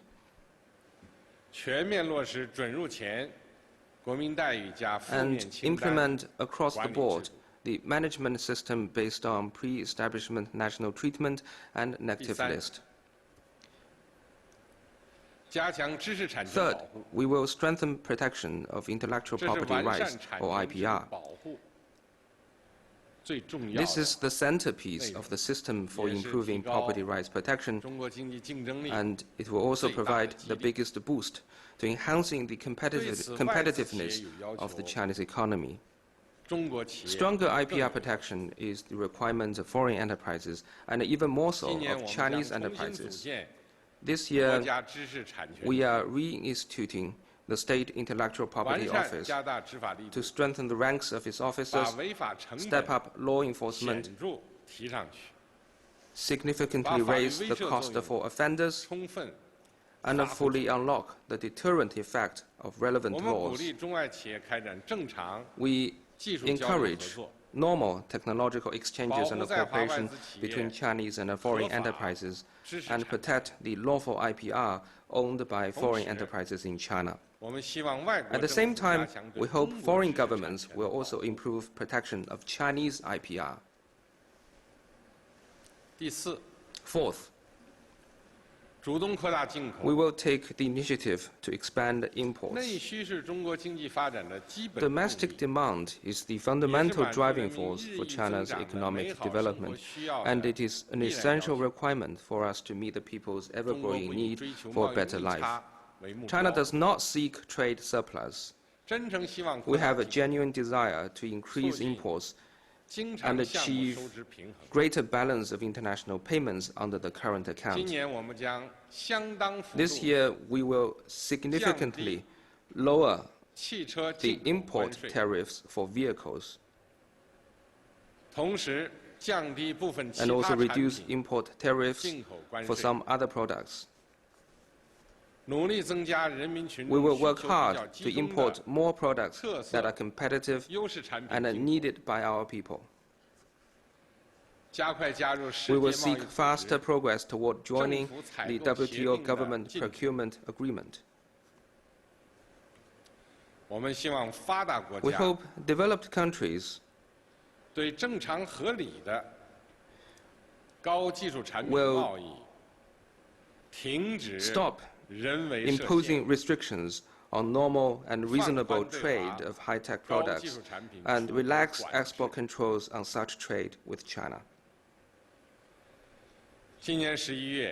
This November, we will hold the first China International Import Expo in Shanghai. This is a major platform. It will be an annual event. It is not just another expo in an ordinary sense, but a major policy initiative and a commitment taken of our own accord to open up the Chinese market. Friends from around the world are welcome to participate in the expo.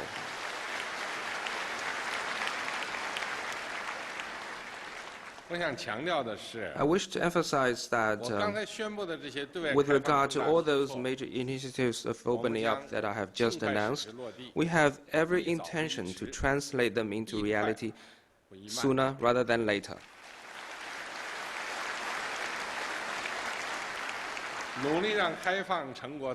We want the outcomes of our opening up efforts to deliver benefits as soon as possible to all enterprises and people in China and around the world.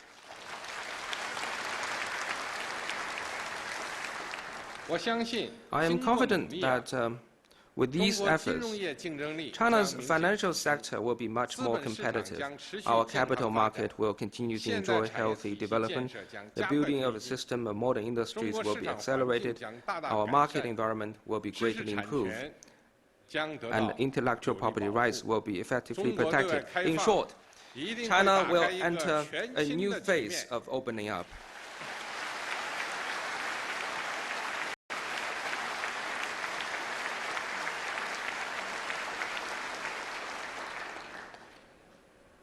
Five years ago, I put forward the Belt and Road Initiative, or BRI. Since then, more than 80 countries and international organizations have signed cooperation agreements with China. The BRI may be China's idea, but its opportunities and outcomes are going to benefit the world. China has no geopolitical calculations, seeks no exclusionary blocks, and imposes no business deals on others.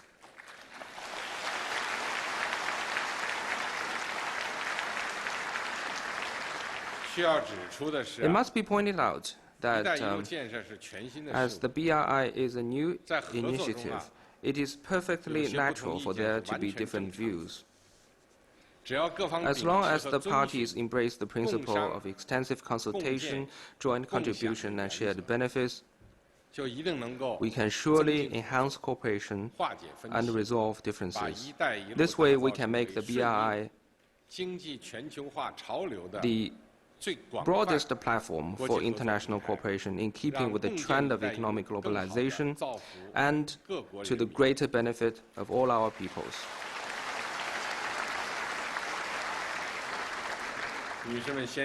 Ladies and gentlemen, friends, as a Chinese saying goes, a mountain is formed by accumulation of earth, and an ocean is formed by accumulation of water. Happiness and a bright future will not appear automatically. Success only favors those with courage and perseverance.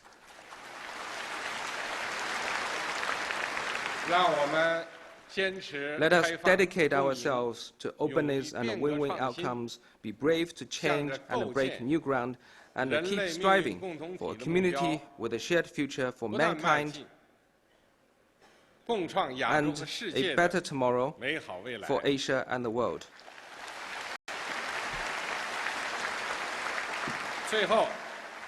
In closing, I wish this BFA annual conference a complete success. Thank you.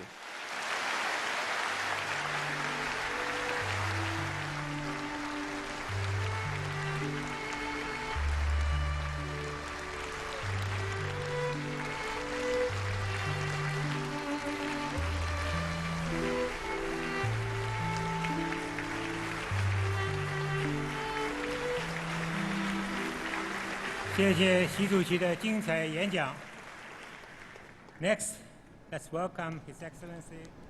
Chinese president there addressing the Boao Forum, offering his interpretation of China's reform and opening up experience, trade, as well as globalization. He essentially laid out a 4-point plan that the country is going to embark on, including widening financial market access, building a more attractive environment for foreign investment, enhancing IP protection, and expanding China's exports. So let's now unpack what's been said here with my studio guests, Professor Liu and Lawrence. What do you think of the speech? What impressed you the most? Did anything come as a surprise to you? Professor Liu first.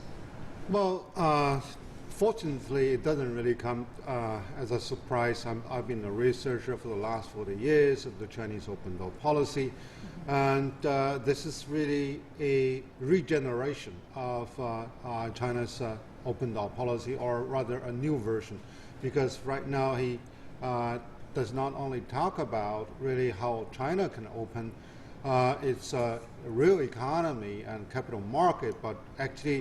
And I'm delighted and honored to address this distinguished forum today.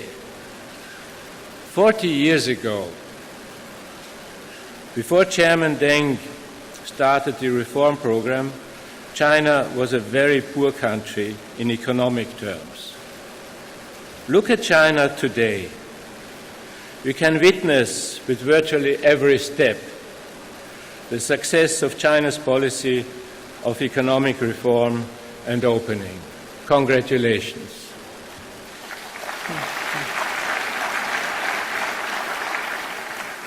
My talks with the leadership, the government, and stakeholders in China confirmed my impression that China is committed to continue along this road, and this would be in the interest of both China and her global partners. Thus, the subject of this forum today is both timely and up-to-date. Openness and innovation are buzzwords frequently used in speeches and by the media lately, but they have some substance. To make a real difference, I think, we need more than some sort of openness and innovation. We have to insist on high-quality openness and innovation. And in my view, 3 conditions or criteria are crucial to make openness and innovation a valuable source of prosperity. First, openness and innovation have to be comprehensive. Foreign trade and direct investment are backbones of Austria's economy, where 6 out of 10 euros are earned crossing the borders. Thus, a free, fair, and reliable worldwide trade regime is crucial for Austria, and not only for Austria. At the end of the day, economic openness, which covers as many countries and sectors as possible, will be beneficial not only for a small and open economy like Austria, but for each and every economy. Every economy in Asia, Europe, and beyond. Let me add that so-called trade wars are the last thing we need. They would make everybody worse off. Second, openness and innovation have to be sustainable and inclusive. I am convinced that a green economy with clean technologies will ensure greater prosperity, not only for this generation, but for the generations to come. It is no coincidence that all European and Asian countries have signed up to the Paris Agreement on climate change, and that investment in renewable energy has increased considerably, especially in China, where the battle against pollution is one of the government's top priorities. The message from Paris and our commitment to green growth have to be kept up and be carried even further afield. Openness and innovation will fall short of acceptance without inclusiveness. All people, all parts of society should get their share of prosperity. If not, that might create a hazard for the prosperity we want to promote. Thirdly, openness and innovation have to be connected and universal. Asia is on its way to be more open and more innovative. In parentheses, I might add, technical progress is not the same as technological leadership, but this would be the topic of another conference. Recent initiatives have taken up the aspect of connectivity to promote closer linkages between our economies. The Chinese One Belt, One Road initiative is a prominent example of these efforts. Connectivity which contributes to a world of greater prosperity covers a wide range of areas, including infrastructure, digitalization, and people-to-people contacts, always provided it works in both directions and not unilaterally. Another determining factor for openness and innovation is a well-functioning system of effective multilateralism, ensuring a rule-based multilateral order. Asia has been the engine of growth of the world economy for decades. Combined with the recent recovery of the European economies, the prospects for a world of greater prosperity have never been better, though there are a number of challenges ahead. Let's join together to find common solutions for common challenges and new solutions for new challenges. Together, we are stronger when we build a world of greater prosperity. Thank you for your attention.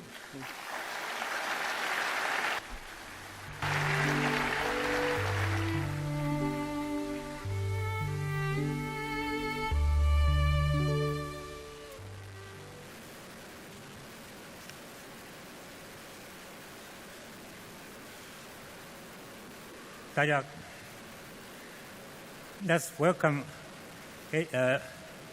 President of the Republic to deliver a speech. Mr. President, please.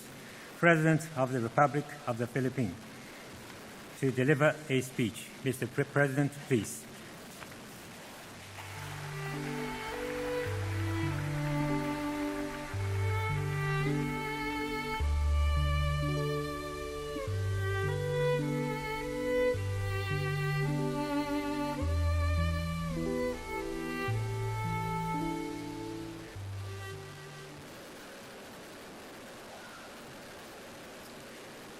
His Excellency President Xi Jinping and Madame Pang Liyan,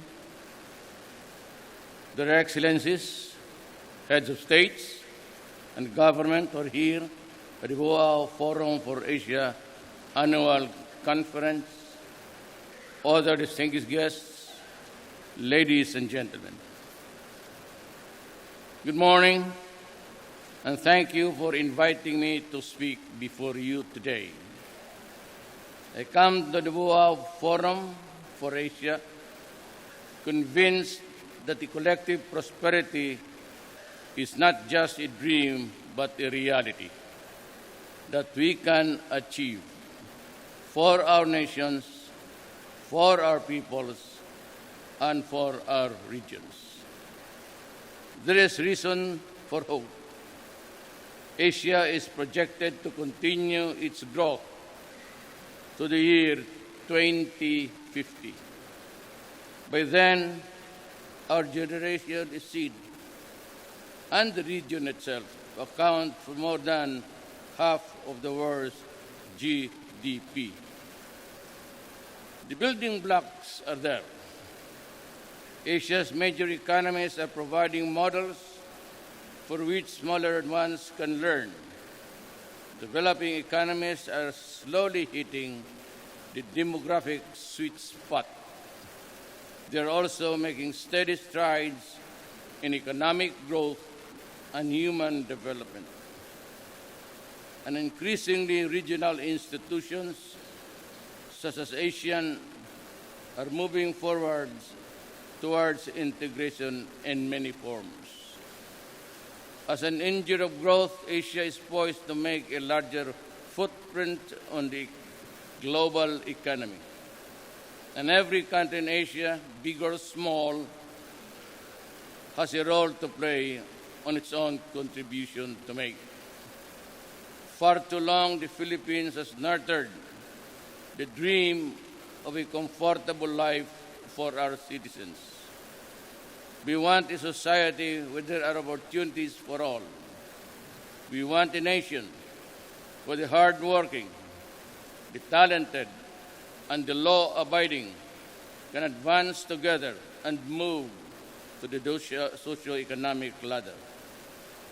We are slowly making the Filipino dream a reality as we strive to push our economy forward. We encounter challenges, but we will not be deterred.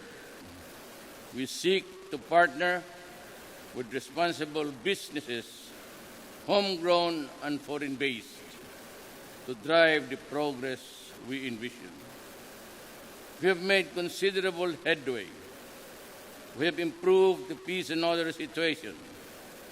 We have sustained the battle against corruption and are strengthening the policy framework for businesses to thrive.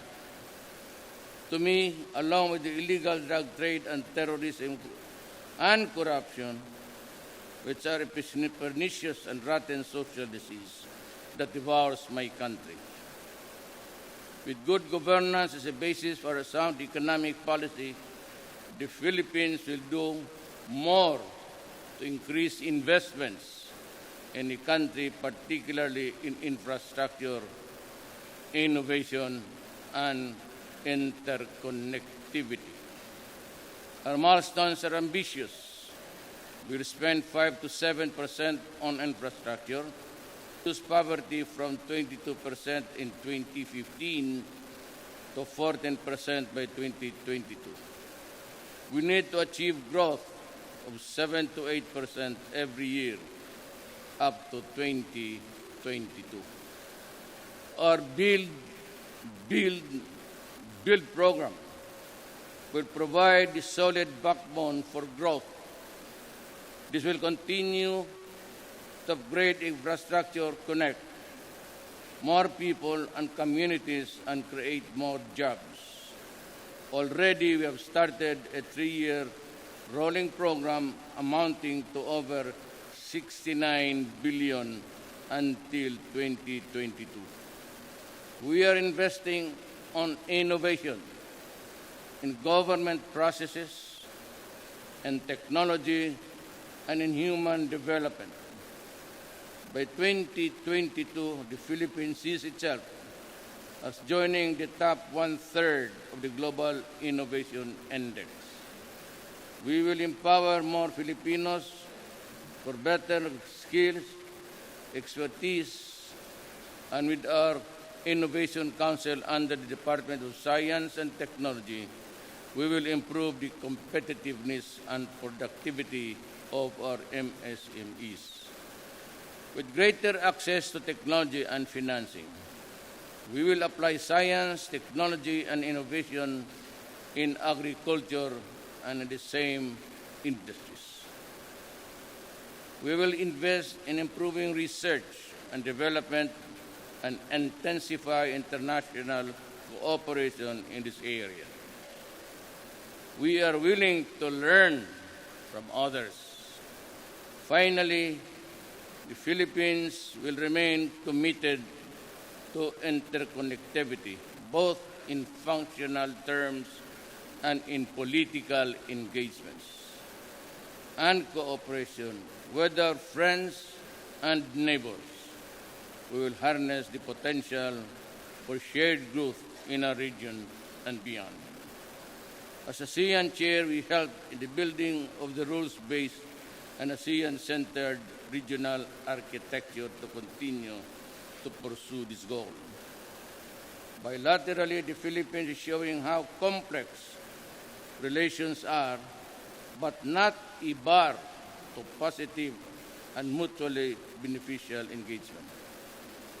With China, We stand together in the war on criminality and illegal drug trade.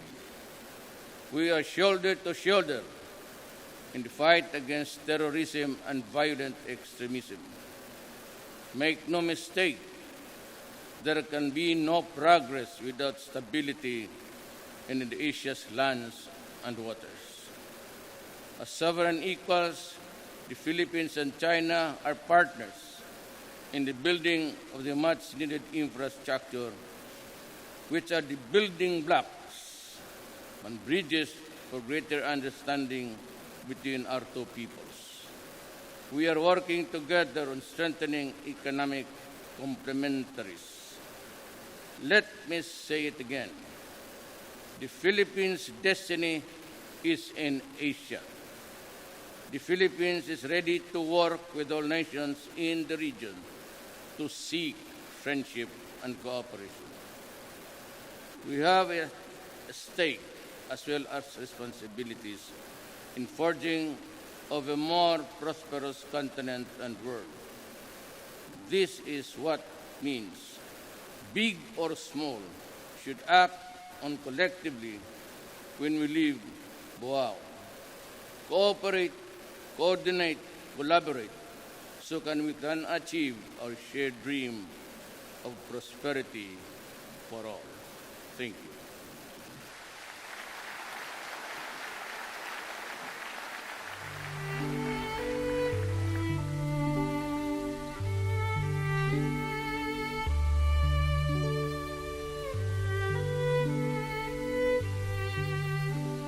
Thank you, Mr. President.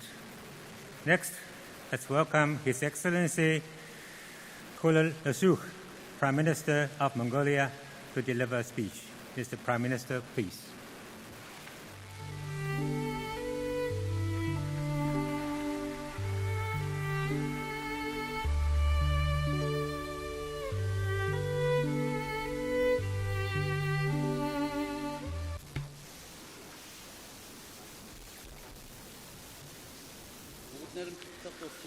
Your Excellency President Xi Jinping, First Lady, distinguished heads of the delegation, ladies and gentlemen. At the outset, allow me to extend my gratitude to the government of the People's Republic of China and the Secretariat of the Boao Forum for Asia for their kind invitation to participate in this forum. As one of the countries that initiated the Boao Forum for Asia, aimed at deepening and information exchange and coordinated activities on economic matters of Asian countries, Mongolia has actively participated in annual meetings at state and governmental levels. We believe that Boao Forum for Asia is an important platform that enables us to explore the opportunities to enhance regional trade and economic cooperation and ways to tackle its challenges together. This annual meeting is special in a sense that it is being held after the 19th CPC National Congress and the 13th National People's Congress, two very important sessions that have projected the future directions of China's development and elected the leadership who will lead the country in the next 5 years. Also, this year marks the 40th anniversary of the reform and opening up policies in China. As a result of this policy, China has experienced a rapid economic growth, becoming the second largest economy in the world and the biggest trade and investment partner for most countries in the region, and contributes significantly to the world economic growth. I wish to congratulate once again the new leadership of the PRC headed by President Xi Jinping, and would like to express my confidence that the new leadership will effectively lead the country, maintaining the sustainable economic and social development and contributing further to the prosperity of the world. Mongolia highly values China's policy to share benefits of its development with its neighboring countries and prosper together. I believe that this policy will give impetus to further broadening Mongolian-Chinese comprehensive strategic partnership and enrich it with new contents. The Belt and Road Initiative, championed and actively implemented by China, could play an important role in strengthening regional and global peace and security and accelerating economic growth by intensifying infrastructure, trade, investment, and financial cooperation, and encouraging people-to-people exchange among the participating countries. Therefore, Mongolia has supported the initiative from the very beginning and is implementing its own development road program in line with Belt and Road Initiative. As you are aware, we are actively working to build the trilateral Mongolia-Russia-China Economic Corridor Program, which envisages the implementation of 32 projects. Out of those, the three countries have identified 3 priority projects to be carried out in the short run. For example, the modernization of the Mongolian railways and the construction of automated highways that connect Russia and China, and the building of electricity transmission lines between Russia and China. Mongolia is also carrying out an initiative aimed at facilitating travel for official delegates and investors participating in Belt and Road related activities and events.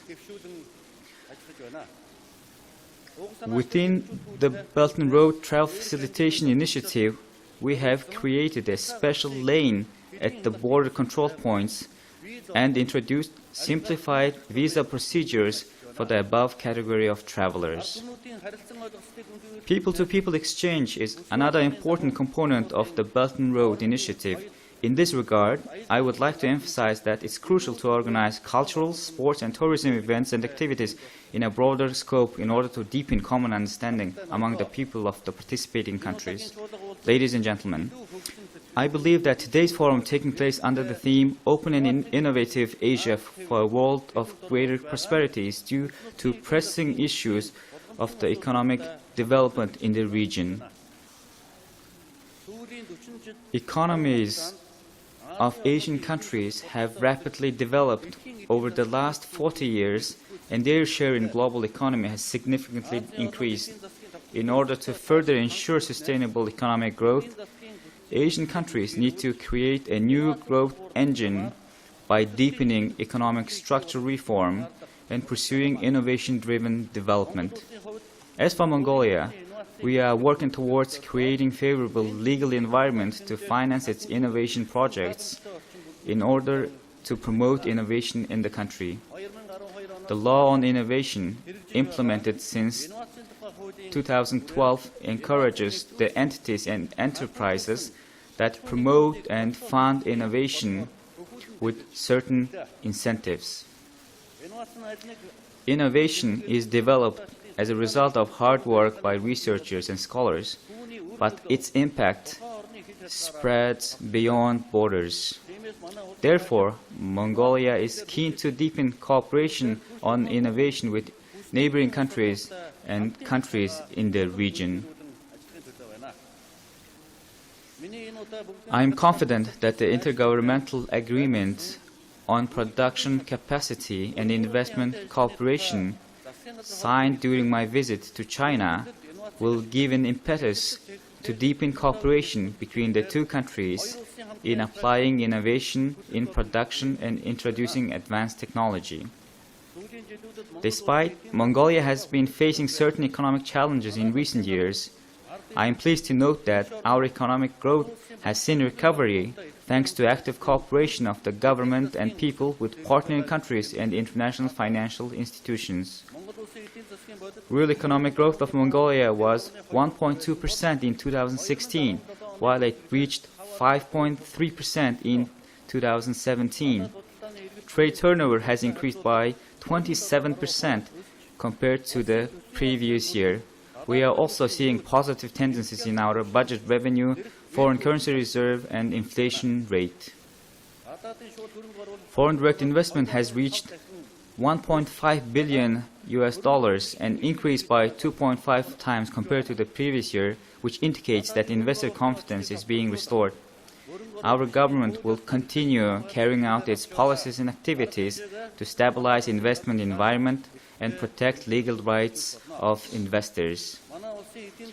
Our economy's heavy dependence on the mining sector is the main challenge we face in ensuring sustainable economic growth. In this regard, the government is paying close attention to diversifying the economy and working towards developing agriculture, food, light industry, and tourism sectors as new economic pillars.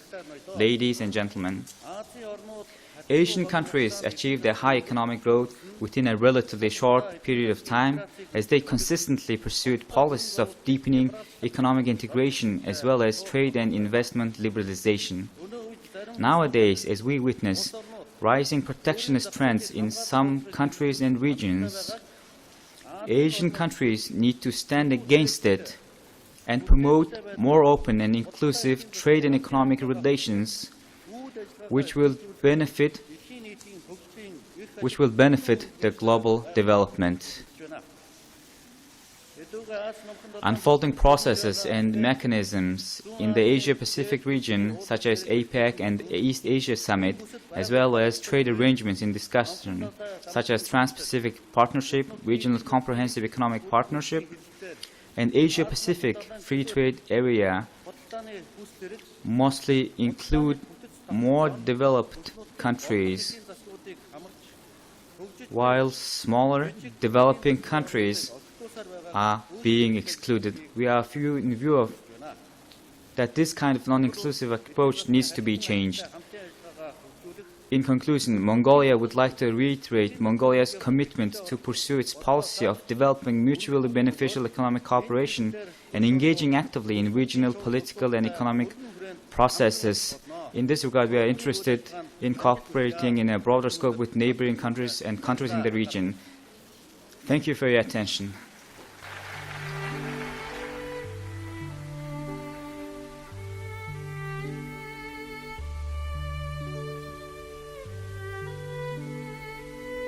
Thank you, Mr. Prime Minister.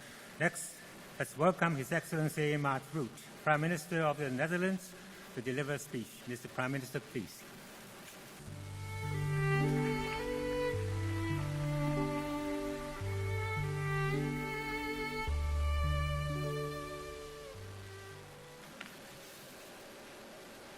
Your Excellency President Xi Jinping, Madam Peng, Your Excellencies, ladies and gentlemen, it's an honor and privilege to be back at the Boao Forum for Asia, a body that fosters economic development in Asia and also encourages economic cooperation worldwide. Since my first visit here in 2015, the world economy has continued its fast recovery, and relations between Asia and Europe have blossomed. But of course, many challenges remain. An ever more important one is free and fair trade. One of the greatest minds in Dutch history was the jurist Hugo Grotius. Back in the early 17th century, he set out the international principles of free movement of people and goods. He was impressed by the peoples of Asia, especially their inventiveness. In his day, knowledge of each other's economy and culture was limited. But even back then, Grotius recognized the Chinese as, and I quote, the cleverest of all peoples. The same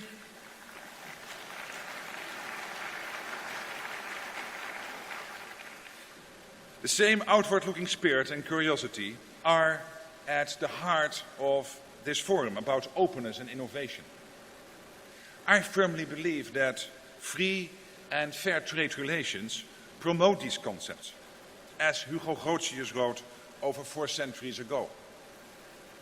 Protectionism is a reflex that we see time and time again in world history. Even though history shows that trade barriers divide not only markets, but also people and their ideas. Protectionism stands in the way of progress.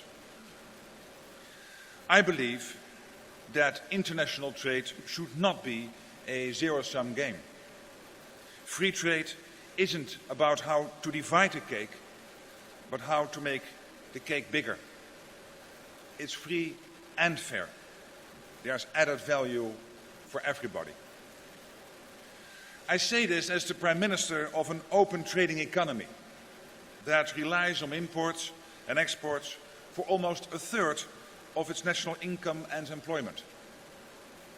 That openness has made the Netherlands one of the most prosperous OECD countries. I also say this as the representative of one of the founding countries of the European Union. A union with an open and single market of 500 million affluent consumers, which seeks to promote free and fair trade worldwide. For instance, by concluding trade agreements that benefit all parties. That challenge is all the more relevant in today's global economy, in which geography plays less and less of a role. In the new digital economy, borders are becoming less important.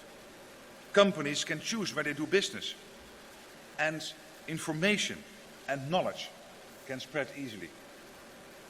So trade barriers really don't fit this day and age. The Netherlands has always been an open economy and a connective logistics hub. And it always will be. For many Asian companies, the port of Rotterdam is the gateway to Europe. The endless stream of containers passing through Rotterdam every day on their way from Asia to Europe underlines the importance of that relationship. The Netherlands is also a digital knowledge hub, where almost everyone is connected to the internet.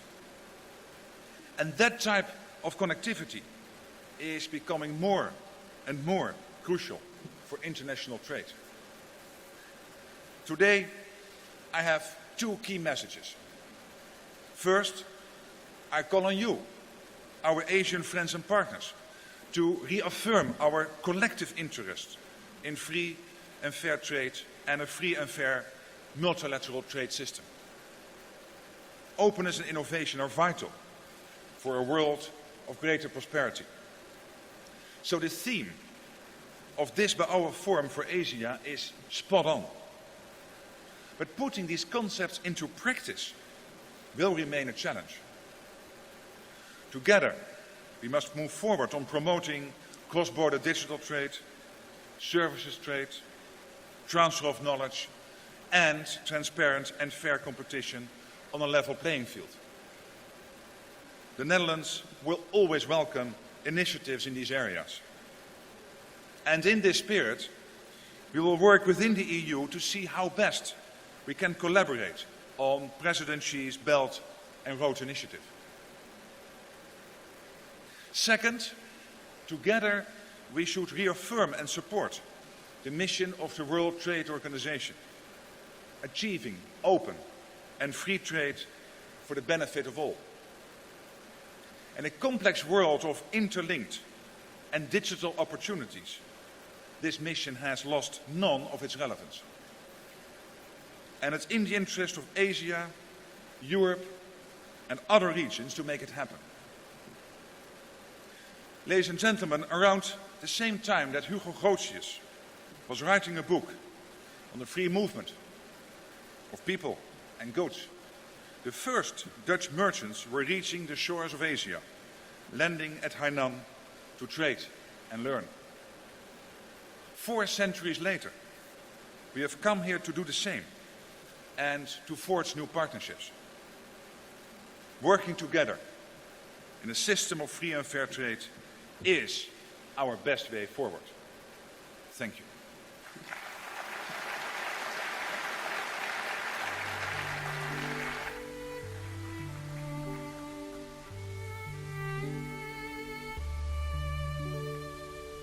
Thank you, Mr. Prime Minister. Next, let's welcome His Excellency, Abbasi, Prime Minister of Islamic Republic of Pakistan, to deliver a speech. Mr. Prime Minister, please.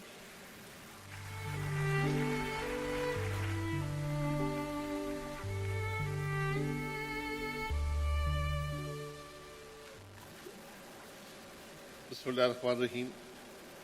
Your Excellency, President Xi Jinping, Madame Peng Liyuan, Chairman Yasuo Fukuda, Secretary General Chu Wenchung, distinguished leaders, Excellencies, ladies and gentlemen, it is both a pleasure and a privilege to be addressing this august gathering of eminent luminaries.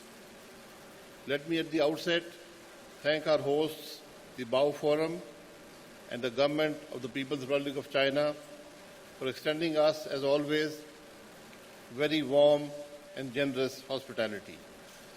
I'm greatly pleased to be in the beautiful island of Hainan, which is known for its enterprising spirit and dynamic people.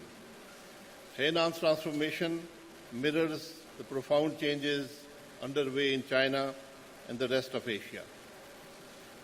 Our heartiest felicitations to President Xi Jinping on the successful conclusion of the 2 sessions and his re-election as the President. Under his sagacious leadership, China, I'm convinced, will continue to march forward along the path of national rejuvenation. The Boao Forum has emerged as a leading platform shaping international discourse on Asia and its place in the world. This year's theme, An Open and Innovative Asia for a World of Greater Prosperity, aptly puts into context the promise before us today. Humanity today stands at the cusp of fundamental technological breakthroughs. The 4th Industrial Revolution is upon us, and technologies such as artificial intelligence, robotics, biotechnology, and quantum computing are set to enter our lives and reshape them. These forces of change challenge us to engineer anew our models of governance and business. The global economic outlook is more sobering. The trading regime underpinned by WTO is eroding. The distance between the global haves and have-nots within countries and between the richest and poorest segments of our societies has been expanding.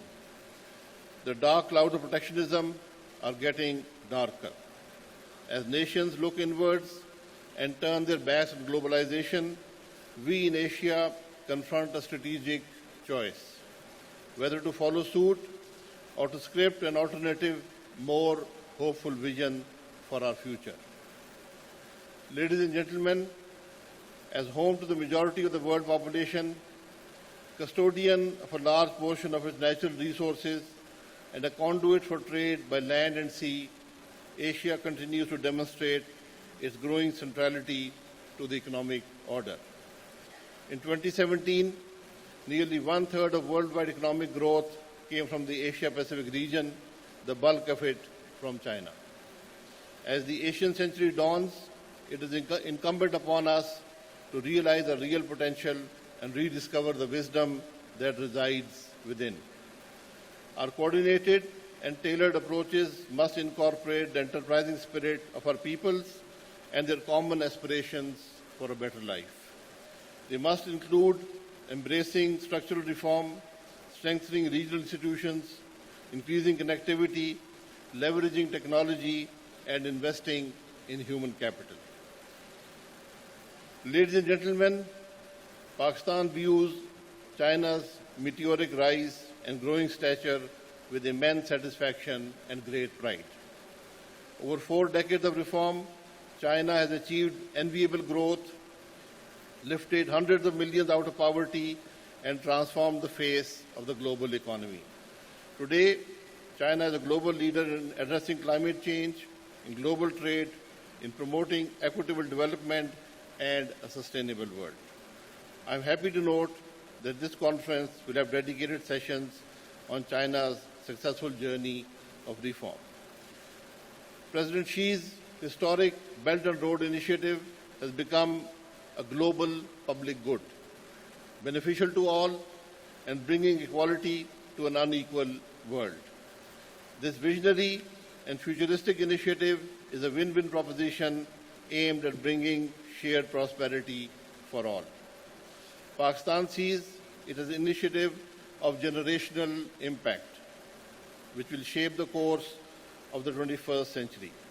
Supplemented by the Asian Infrastructure Investment Bank and the Silk Road Fund, BRI has spawned innovative mechanisms for development funding, bridging the resource gap between the needs of the developing countries and capabilities of the existing IFIs.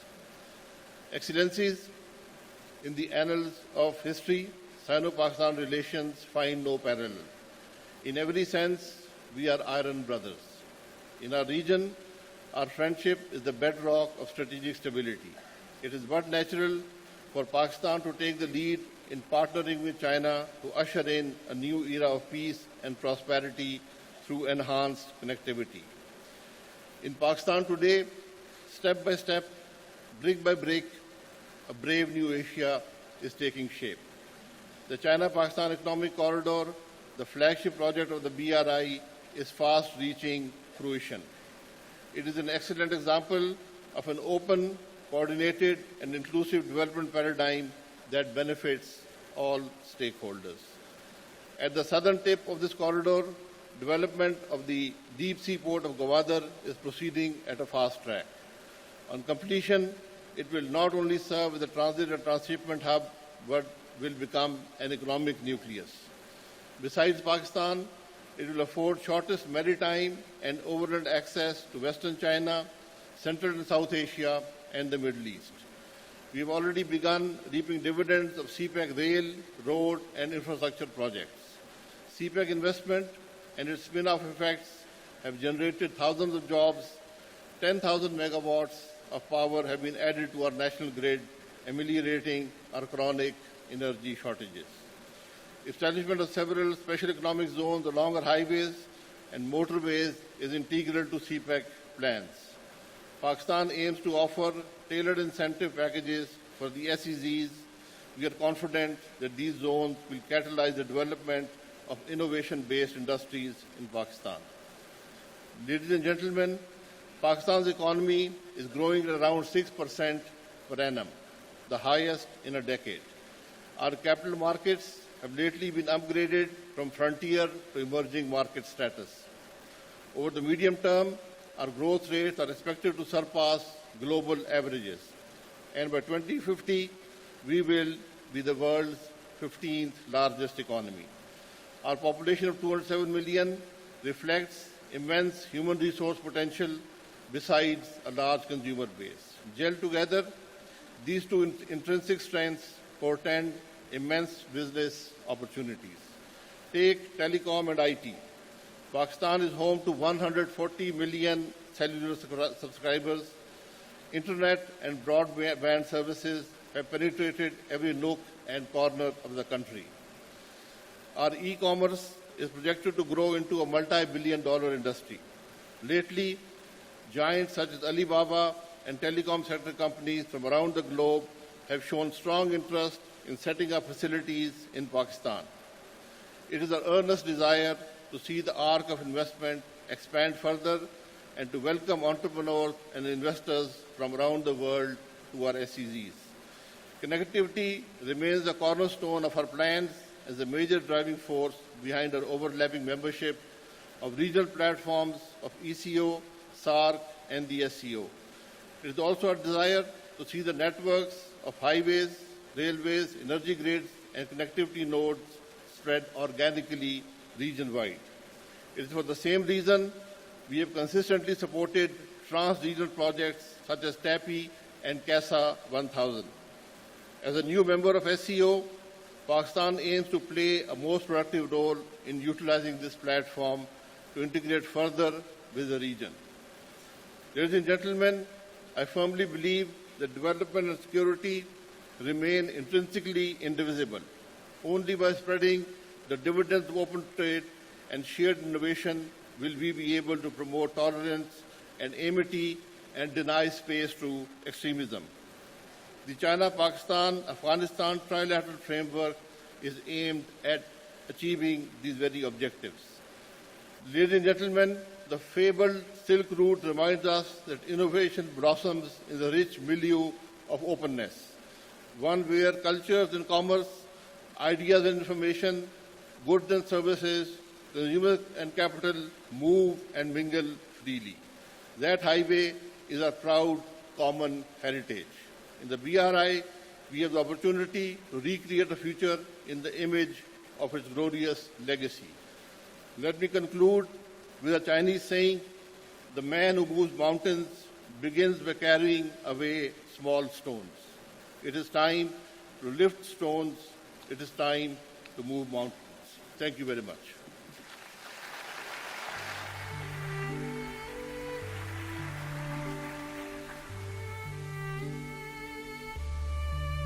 Thank you, Mr. Prime Minister. Next, let's welcome His Excellency Loong, Prime Minister of the Republic of Singapore, to deliver a speech. Mr. Prime Minister, please.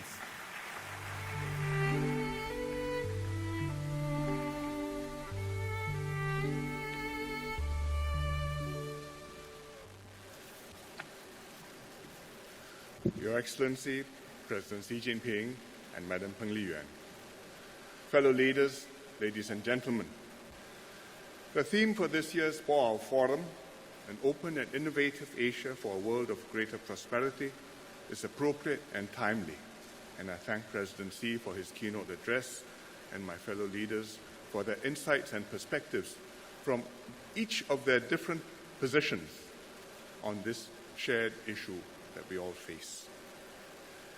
Asia has outperformed the global economy because of openness.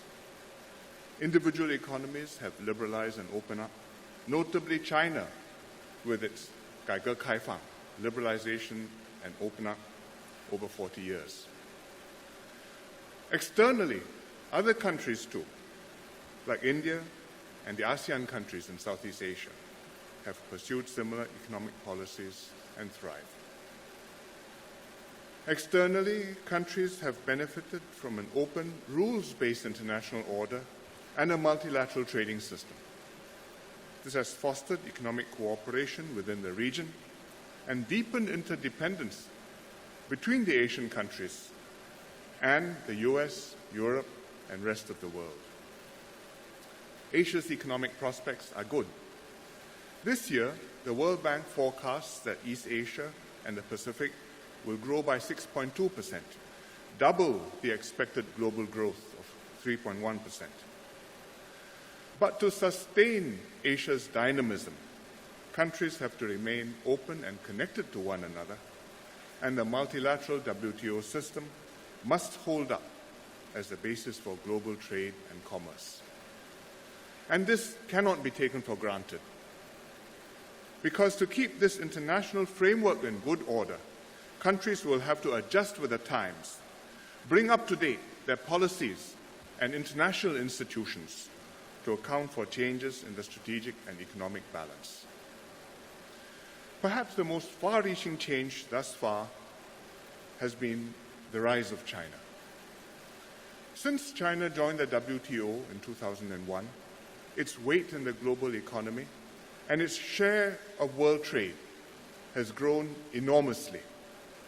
And this has greatly benefited China itself and many other countries in the world, including Singapore. China's role in the international economy will grow larger, and the overall strategic balance has shifted. And this has raised expectations from other countries on what China should do to liberalize its markets further and contribute to the multilateral trading system. Indeed, China itself recognizes that it has been a major beneficiary of globalization and will lose out if the existing multilateral rules-based order falters. In Davos last year, President Xi Jinping laid out clearly China's approach and policies upholding openness and multilateralism. The Asian Infrastructure Investment Bank and the Belt and Road Initiative are two major efforts by China to contribute to the regional structure and regional prosperity. They aim to strengthen trade and investment ties and enhance integration and interdependence. These are constructive, effective strategies for growing China to integrate with the regional economy and engage its neighbors through win-win cooperation. And this is why Singapore was a founding member of the AIIB and a strong and early supporter of the Belt and Road. Since the Liang Hui, the recent two meetings in Beijing, Chinese leaders and officials have declared China's determination to liberalize further. And today, I was very glad to hear President Xi Jinping reaffirm this and announce further steps in financial sector reforms, in opening up foreign investment rules, in protecting intellectual property, and increasing imports in order for China to go further in this direction. We look forward to seeing these strategies elaborated, implemented, and bearing fruit. This is the broader context of the recent trade frictions between the US and China. The US has announced a series of unilateral tariffs on imports, many targeted at China. China has responded correspondingly, as it has to do. China's response has been careful and calibrated. Nevertheless, a serious dispute is now joined. Everyone still hopes that before these tariffs are implemented, the two countries will be able to work out an accommodation and head off further escalation. Singapore does not believe that imposing unilateral tariffs is the correct solution. First of all, unilateral measures are not compliant with WTO rules. Trade disputes should be resolved within the WTO framework. More fundamentally, as economists point out, the focus on the bilateral trade imbalance between the US and China is misplaced. What matters to a country is not its bilateral trade balance with a specific trading partner, but its overall trade balance with the rest of the world. Furthermore, the cause of a trade deficit is an imbalance in the domestic economy, and in particular, it happens when a country consumes more than it produces. Nevertheless, we have to recognize that there's broad political support in the US for these measures. And this is a change in the mood. What is it due to? Firstly, trade arrangements and concessions made in the past, when China was only 5% of the world's GDP, are less readily accepted today, when China makes up 15% of the world's GDP and is expected to grow this share even further. US companies that previously advocated for China when it joined WTO in 2001 now feel disadvantaged. They perceive that the playing field is not level for all companies in terms of market access or investment restrictions, especially in technology sectors. These pressures are not new and have been building for some time. A trade war between China and the US is still far from inevitable. But if one does happen, it will undermine the multilateral trading system, which has underpinned global prosperity. Countries big and small will be affected. It's reassuring that most Asia-Pacific countries remain committed to multilateral trade and pursuing economic cooperation.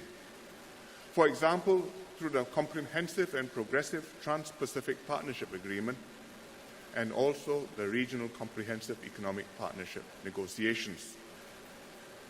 These trade initiatives are important, but they will not compensate for the damage from a trade war, which will extend way beyond the economic loss that they will cause. China and the US have the most important bilateral relationship in the world. A trade war must damage these bilateral ties in many areas.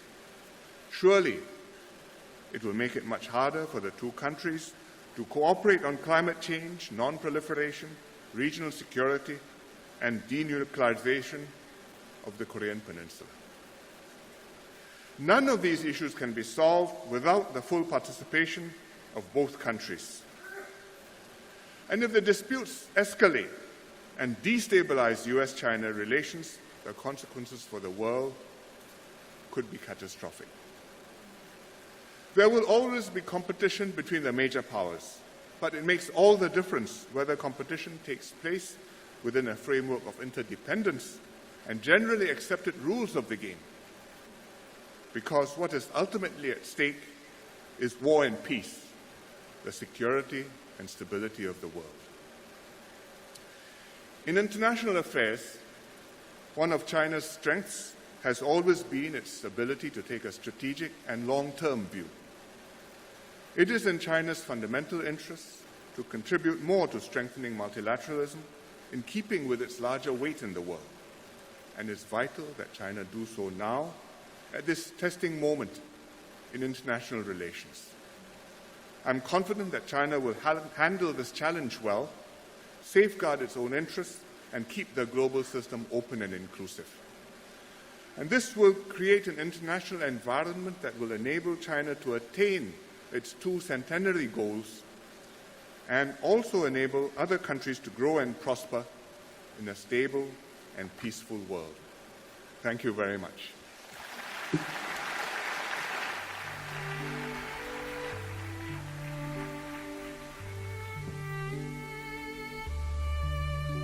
Thank you, Mr. Prime Minister. Next, let's welcome His Excellency Guterres, Secretary General of the United Nations, to deliver a speech. Mr. Secretary General, please.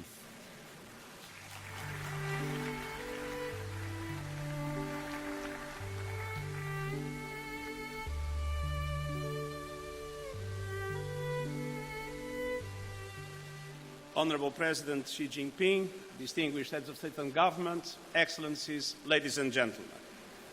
I'm very honored and very pleased to be with all of you today. And the agenda of this forum reflects the optimism of an Asia on the move, with the most dynamic regional economy in the world. But this year also marks the 40th anniversary of China's reform and opening up. And as many of my predecessors in this podium have said, today the sense of transformation is evident throughout China and in its relations with the world. And I saw that on full display last May when I had the honor to attend the Belt and Road Forum led by President Xi Jinping. By connecting peoples and markets in Asia, Europe and Africa, inclusive in Latin America, this ambitious initiative can contribute significantly to a more fair, peaceful and prosperous world. Ladies and gentlemen, I am deeply convinced that globalization is irreversible. It has brought many benefits: the integration of the world's economies, the expansion of trade, stunning advances in communications and technology. Hundreds of millions of people have risen from poverty, and many more people are living longer and healthier lives, and the global middle class is growing rapidly. But we also must recognize that vast numbers of people have been left behind. Inequality is systemic and growing, and so our destination must be a fair globalization that leaves no one behind as a pathway to peace and sustainable development for peoples, communities and countries. But one thing must be very clear: we won't make globalization fair by isolationism, protectionism or exclusion. Global problems need global multilateral solutions. And the UN's contribution to a fair globalization is the 2030 Agenda for Sustainable Development. With its 17 Sustainable Development Goals, the 2030 Agenda is our blueprint for peace, prosperity and partnership for people and the planet. And many countries, including China, are demonstrating that transformation is possible. But all our countries need to do more to ensure that the benefits of progress reach everyone, so we can fulfill the promises of the UN Charter, the Universal Declaration of Human Rights, and the 2030 Agenda. And China's path to eradicate poverty in the 20s proves that it is indeed possible to leave no one behind. Ladies and gentlemen, we must recognize that we face another challenge that can undo all our best efforts to end poverty and promote universal peace and well-being, and that is climate change. Climate change is a global threat in itself and a massive multiplier of other threats: poverty, humanitarian needs, conflicts. And it is why all the world's governments signed on to the Paris Agreement in 2015. But let's be clear, climate change is still moving faster than what we are. Concentrations of CO2 in the atmosphere are now the highest in 800,000 years. And when the Paris Agreement was adopted, our shared assumption was that we had the capacity to keep global temperature rise to well below 2 degrees and to aim to limit it to 1.5 degrees. But scientists are now worried that the Paris goal may be unattainable unless we do more by 2020. We need to dramatically raise our ambition. And the good news is that technology is on our side. Clean, green energy is more affordable and competitive than ever, but we still see enormous investment in and subsidies for fossil fuels. We must eliminate these kind of contradictions that might be digging our own grave. And that is why I continue to call on world leaders to act to bend the emissions curve. And in this regard, I commend China's global leadership before and after the Paris Agreement, politically and practically, as with its ambitious targets on renewable energy.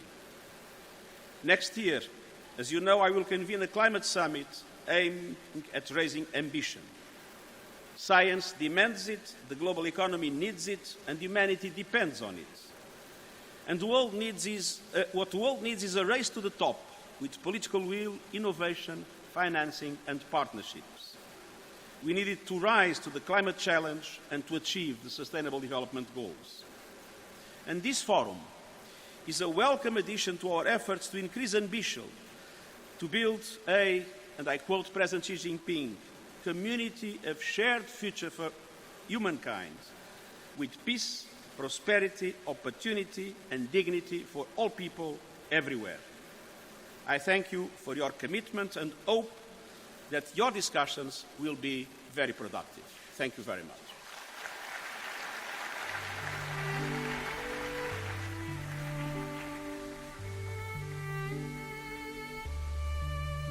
Thank you, Mr. Secretary General. Next, let's welcome Her Excellency Christine Lagarde, Managing Director of the International Monetary Fund, to deliver a speech. Madam Lagarde, please.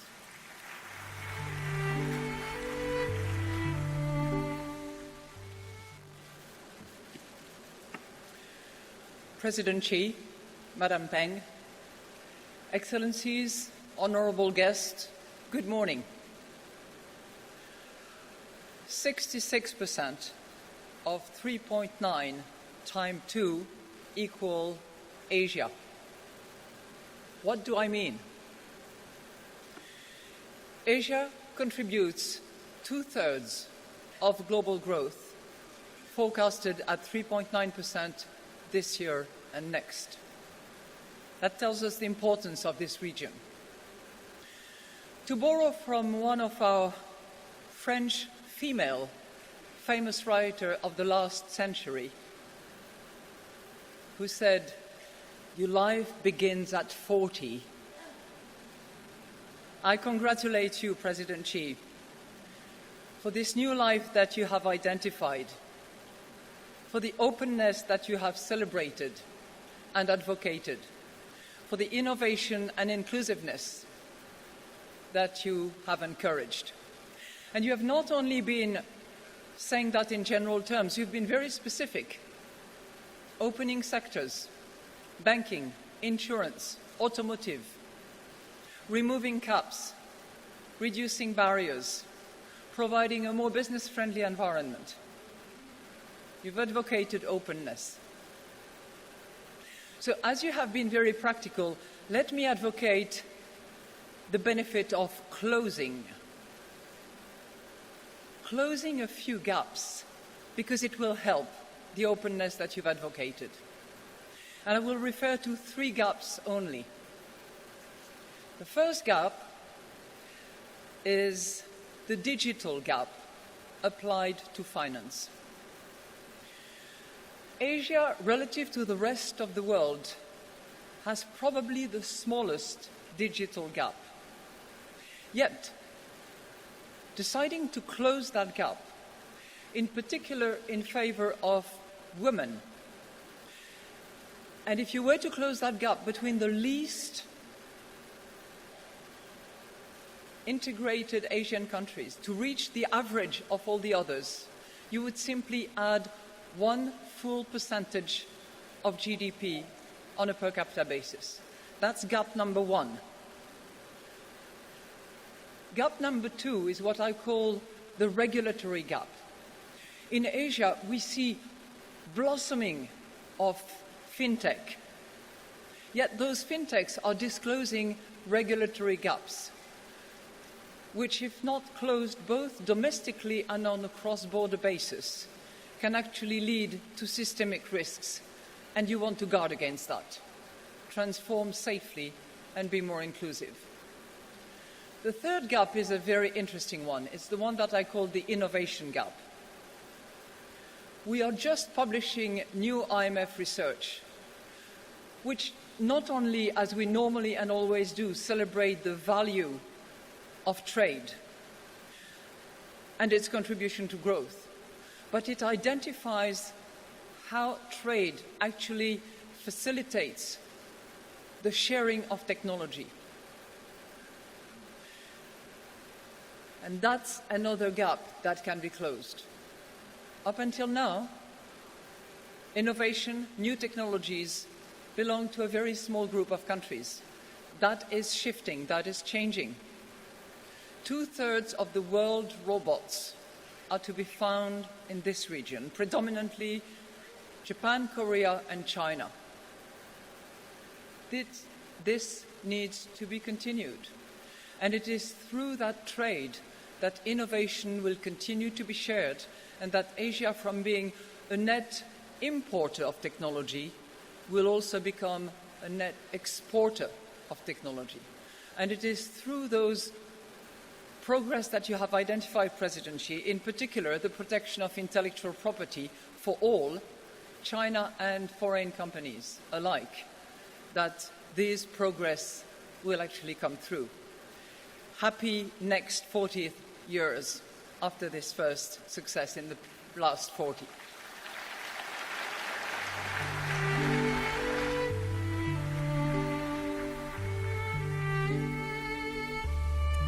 Thank you, Madame Lagarde. Next, let's welcome Mr. Bayan, Vice Chairman and CEO of SABIC, to speak on behalf of the business community. Mr. Bayan, please.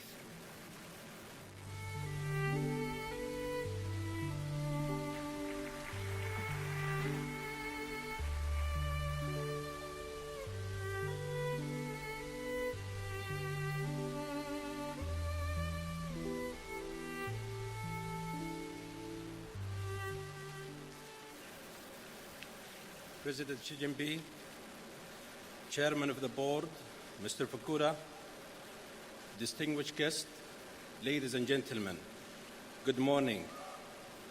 First of all, allow me to congratulate the successful conclusion of China 2 sessions, and congratulate President Xi Jinping for his re-election as the President of China and also the Chairman of Central Military Commission. Congratulations, Mr. President.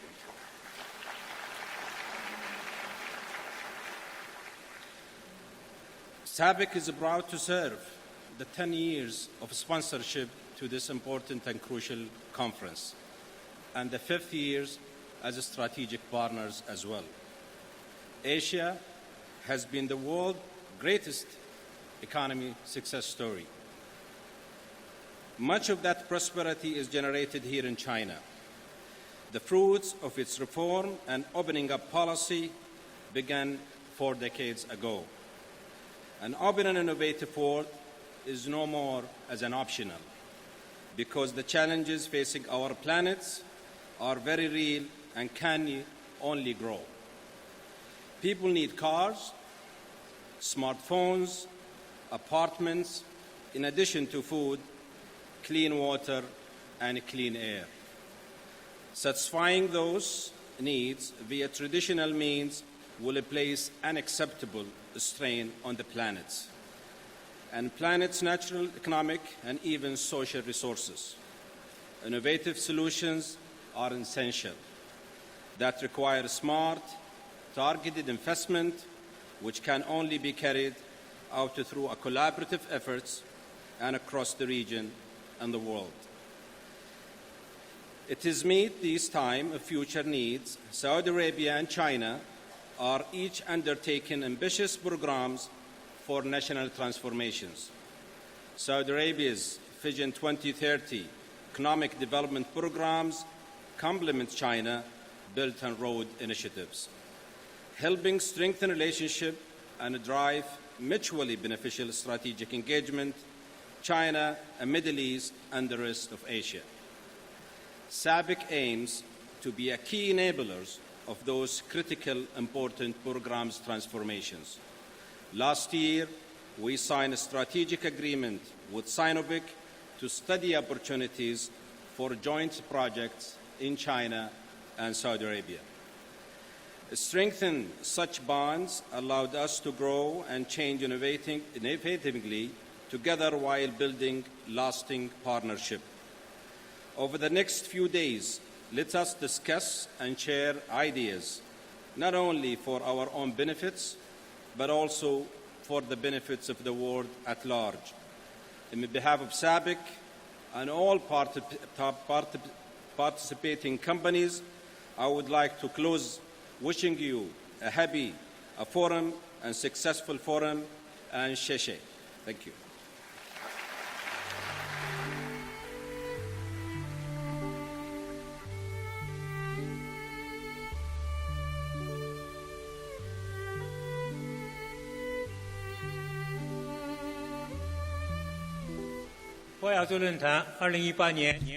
This concludes the opening of the annual conference of the Boao Forum for Asia.